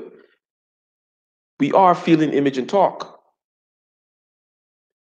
We can develop three capacities called concentration, sensory clarity, and equanimity, with which we can observe, feel, and image, and talk. These capacities in and of themselves are both intrinsically valuable and extrinsically valuable. However, when you apply to feeling, image, and talk, all kinds of miraculous things happen, like lowered blood pressure, lowered stress, the ability to have more freedom, the ability to understand yourself more, just living a better, freer, looser, happier life, and a longer one as well. Okay? And all these things are a result of these particular capacities, practicing meditation. So, the first three parts, concentration, being able to focus and then relax. Okay? And I said that all these three things interplay. So, focusing and relaxation, two sides of the same coin. You can relax so that you can focus, or you can focus so that you can relax. We said flow state. Either you're a sniper or free throw shooting machine. We said that this state, or you're Floyd Mayweather, that this is a state of high concentration and high relaxation. Okay? That the pinnacle of the game requires this. And in this channel, we talk about the pinnacle of the game. Because as Donald Trump said, or likes to say, if you're going to be thinking at all, you might as well think big. Not everyone is going to be on the pinnacle, of course. But if you're a red-blooded human being walking this earth, you have no business thinking of anything but the pinnacle. And the pinnacle of the game leaves clues. It keeps telling you what it does, whether it's Mike Tyson, Floyd Mayweather, Tiger Woods, Kobe Bryant, whomever. They tell you what they do. They use many different ways of putting it, but we all know it's meditation. We all know what flow state is and so on and so forth. So if you want to play little games, you can ignore that stuff. But, come on. We don't play little games. We talk about the pinnacle of stuff here. And you want to be at the pinnacle of your sales game or in a boardroom or in a relationship, whatever it is in this world. When you get there, you're going to find people who know these things, and they're going to kick your ass if you don't know them. As a matter of fact, they keep telling you that they know them. They keep telling you that this is what they do over and over again, right? And it is the case, the higher up you go in any particular endeavor, the more people are going to have the basics. Okay? You're going to go into this high-powered boardroom for this particular meeting, trying to pitch some business idea or trying to shake down some people for some, whatever it may be. The higher up you go, it's guaranteed. Everyone in that room is smart. Okay? Everyone in that room's got these degrees and so on and so forth. Everyone in that room has, done rather spectacular things in their lives and won this award and that award and so on and so forth. Everyone has all these things. The last frontier is always the frontier of your subjective consciousness, the frontier of mastery of your own self. And in that battle, you're only competing with yourself. So whenever you get to the highest heights, be sure, whomever is across the table from you, they're gonna know this. They're gonna have their way.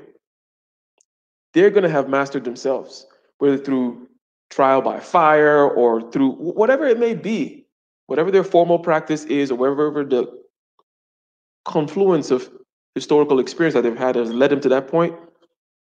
They're gonna have mastery of their subjective consciousness at a certain level, otherwise they would not be there. Hence, why I'm doing this series, which is just ending with this particular one, so that there is no question anymore as to why. And to take it out of the land of woo, because woo is an excuse why people don't do this stuff. People say, oh yeah, I don't like Deepak Chopra. Oh, I don't like tarot card carrying hippie chicks, so I'm not going to do it. You ignore it when Floyd Mayweather says it, when Mike Tyson says it, when everybody that's ever done anything at the highest heights, you ignore what they say, and you want to say, ha ha ha, the yoga is full of mumbo jumbo. It's like the world is filled with mumbo jumbo. But you're just saying that because you're making excuses for yourself of why you're not going to do the work. So, more videos will continue to come out. I'll continue to talk about things such as, getting more into my pyramid method, about energy regulation, hydration, this, that, and the other. Excellence in all forms. This is a channel about being better and doing better with a strong emphasis on doing. We do. There's only one way to learn things, which is to do. Everything is like riding a bicycle, okay? Everything is like riding a bicycle. Language, walking, blah, blah, blah, everything is like that. In other words, it's all trial and error, and then it gets automated, set into the subconscious, and then it just runs. So, ladies and gentlemen, we're going to end the stream with our theme song. Ending the stream with the theme, which is the battle within. Maybe I'll play 2 songs today. Maybe I'll play Battle Within, and then I'll play, you know what? Let's start with Green Hill, and then we'll play Battle Within while we say our goodbyes in the chat.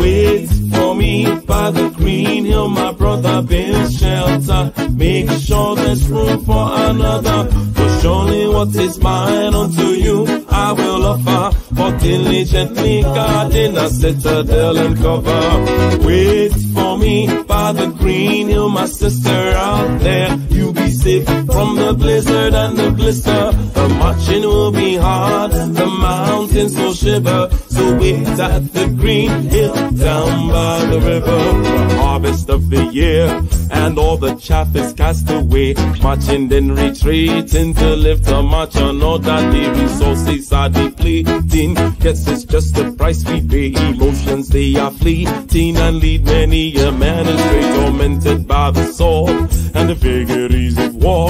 The children of brethren cut down to the floor. Tyrants will freely born and the masses will applaud. All treaties and systems and kinships will fall. Wait for me by the green hill, my brother, build shelter. Make sure there's room for another. Surely what is mine unto you I will offer. For diligently guarding a citadel and cover. Wait for me by the green hill, my sister out there. You be safe from the blizzard and the blister. The marching will be hard, the mountains will shiver. So wait at the green hill down by the river. Everlasting burn, the everlasting light. With passion and with verve, we shall tempt the edge of fate tonight. Cannons are blasting, hearts are filled with fire and fright. Weapons are massing, we're building them at higher heights. From depth of the sea to the soaring of the peaks, the children of brethren can't find their release. For vengeance or for peace, because the sorrow and the grief, the wind by the green hill will bring some relief. Wait for me by the green hill, my brother, build shelter. Make sure there's room for another. For surely what is mine to you I will offer. For diligently guarding a citadel and cover. Wait for me by the green hill, my sister out there. You be safe from the blizzard and the blister. The marching will be hard, the mountains will shiver. So wait at the green hill down by the river.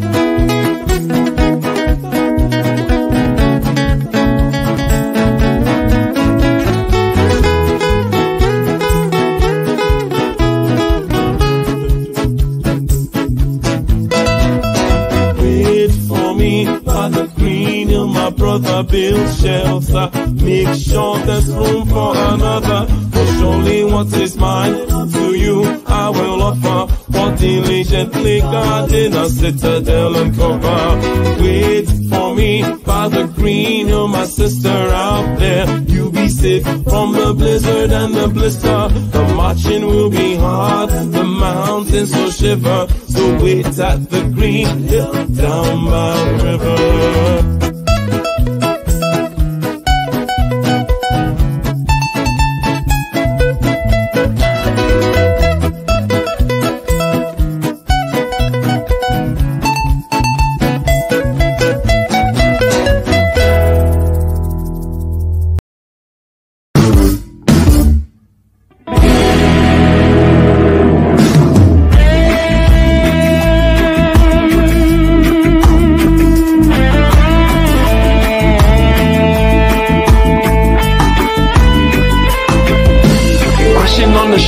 Relentless in the war, the legions in our hearts, shed waters in our balls. The spirit and the flesh, the emotions that arrest. The cerebral will contest, propelling the unrest. Preachers and bandits with means underhanded. The teachers pedantic and lack understanding. So sweep out the sand with the broom in your hand. Stand up, make we born Babylon. Guess I can give the world to you, the world to you. But the falling of the curtain is for certain. Be careful where you're lurking, demons searching. The spirit and the women fight the battle within. Cause I can give the world to you, the world to you. But the falling of the curtain is for certain. Be careful where you're lurking, lurking, demon searching. The spirit and the women fight the battle within.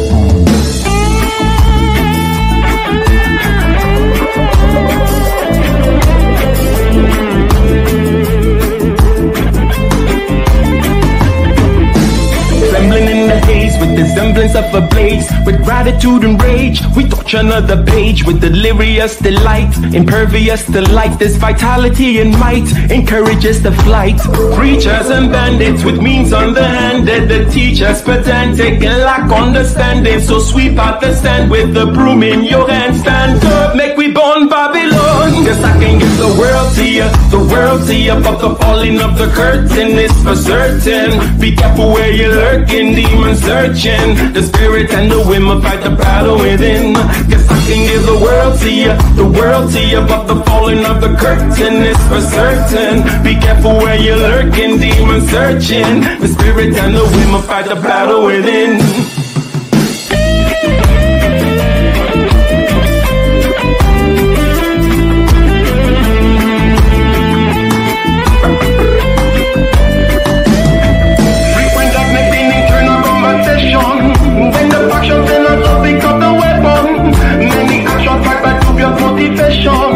Many wolves taking sheepish coronation. With the preachers bringing out an innovation. Give me the tool and make me dash them with the weapon. Cause I can give the world to you, the world to you. But the falling of the curtain is for certain. Be careful where you're lurking, demon searching. The spirit and the women fight the battle within. Cause I can give the world to you, the world to you. But the falling of the curtain is for certain. Be careful where you're lurking, demon searching. The spirit and the women fight the battle within.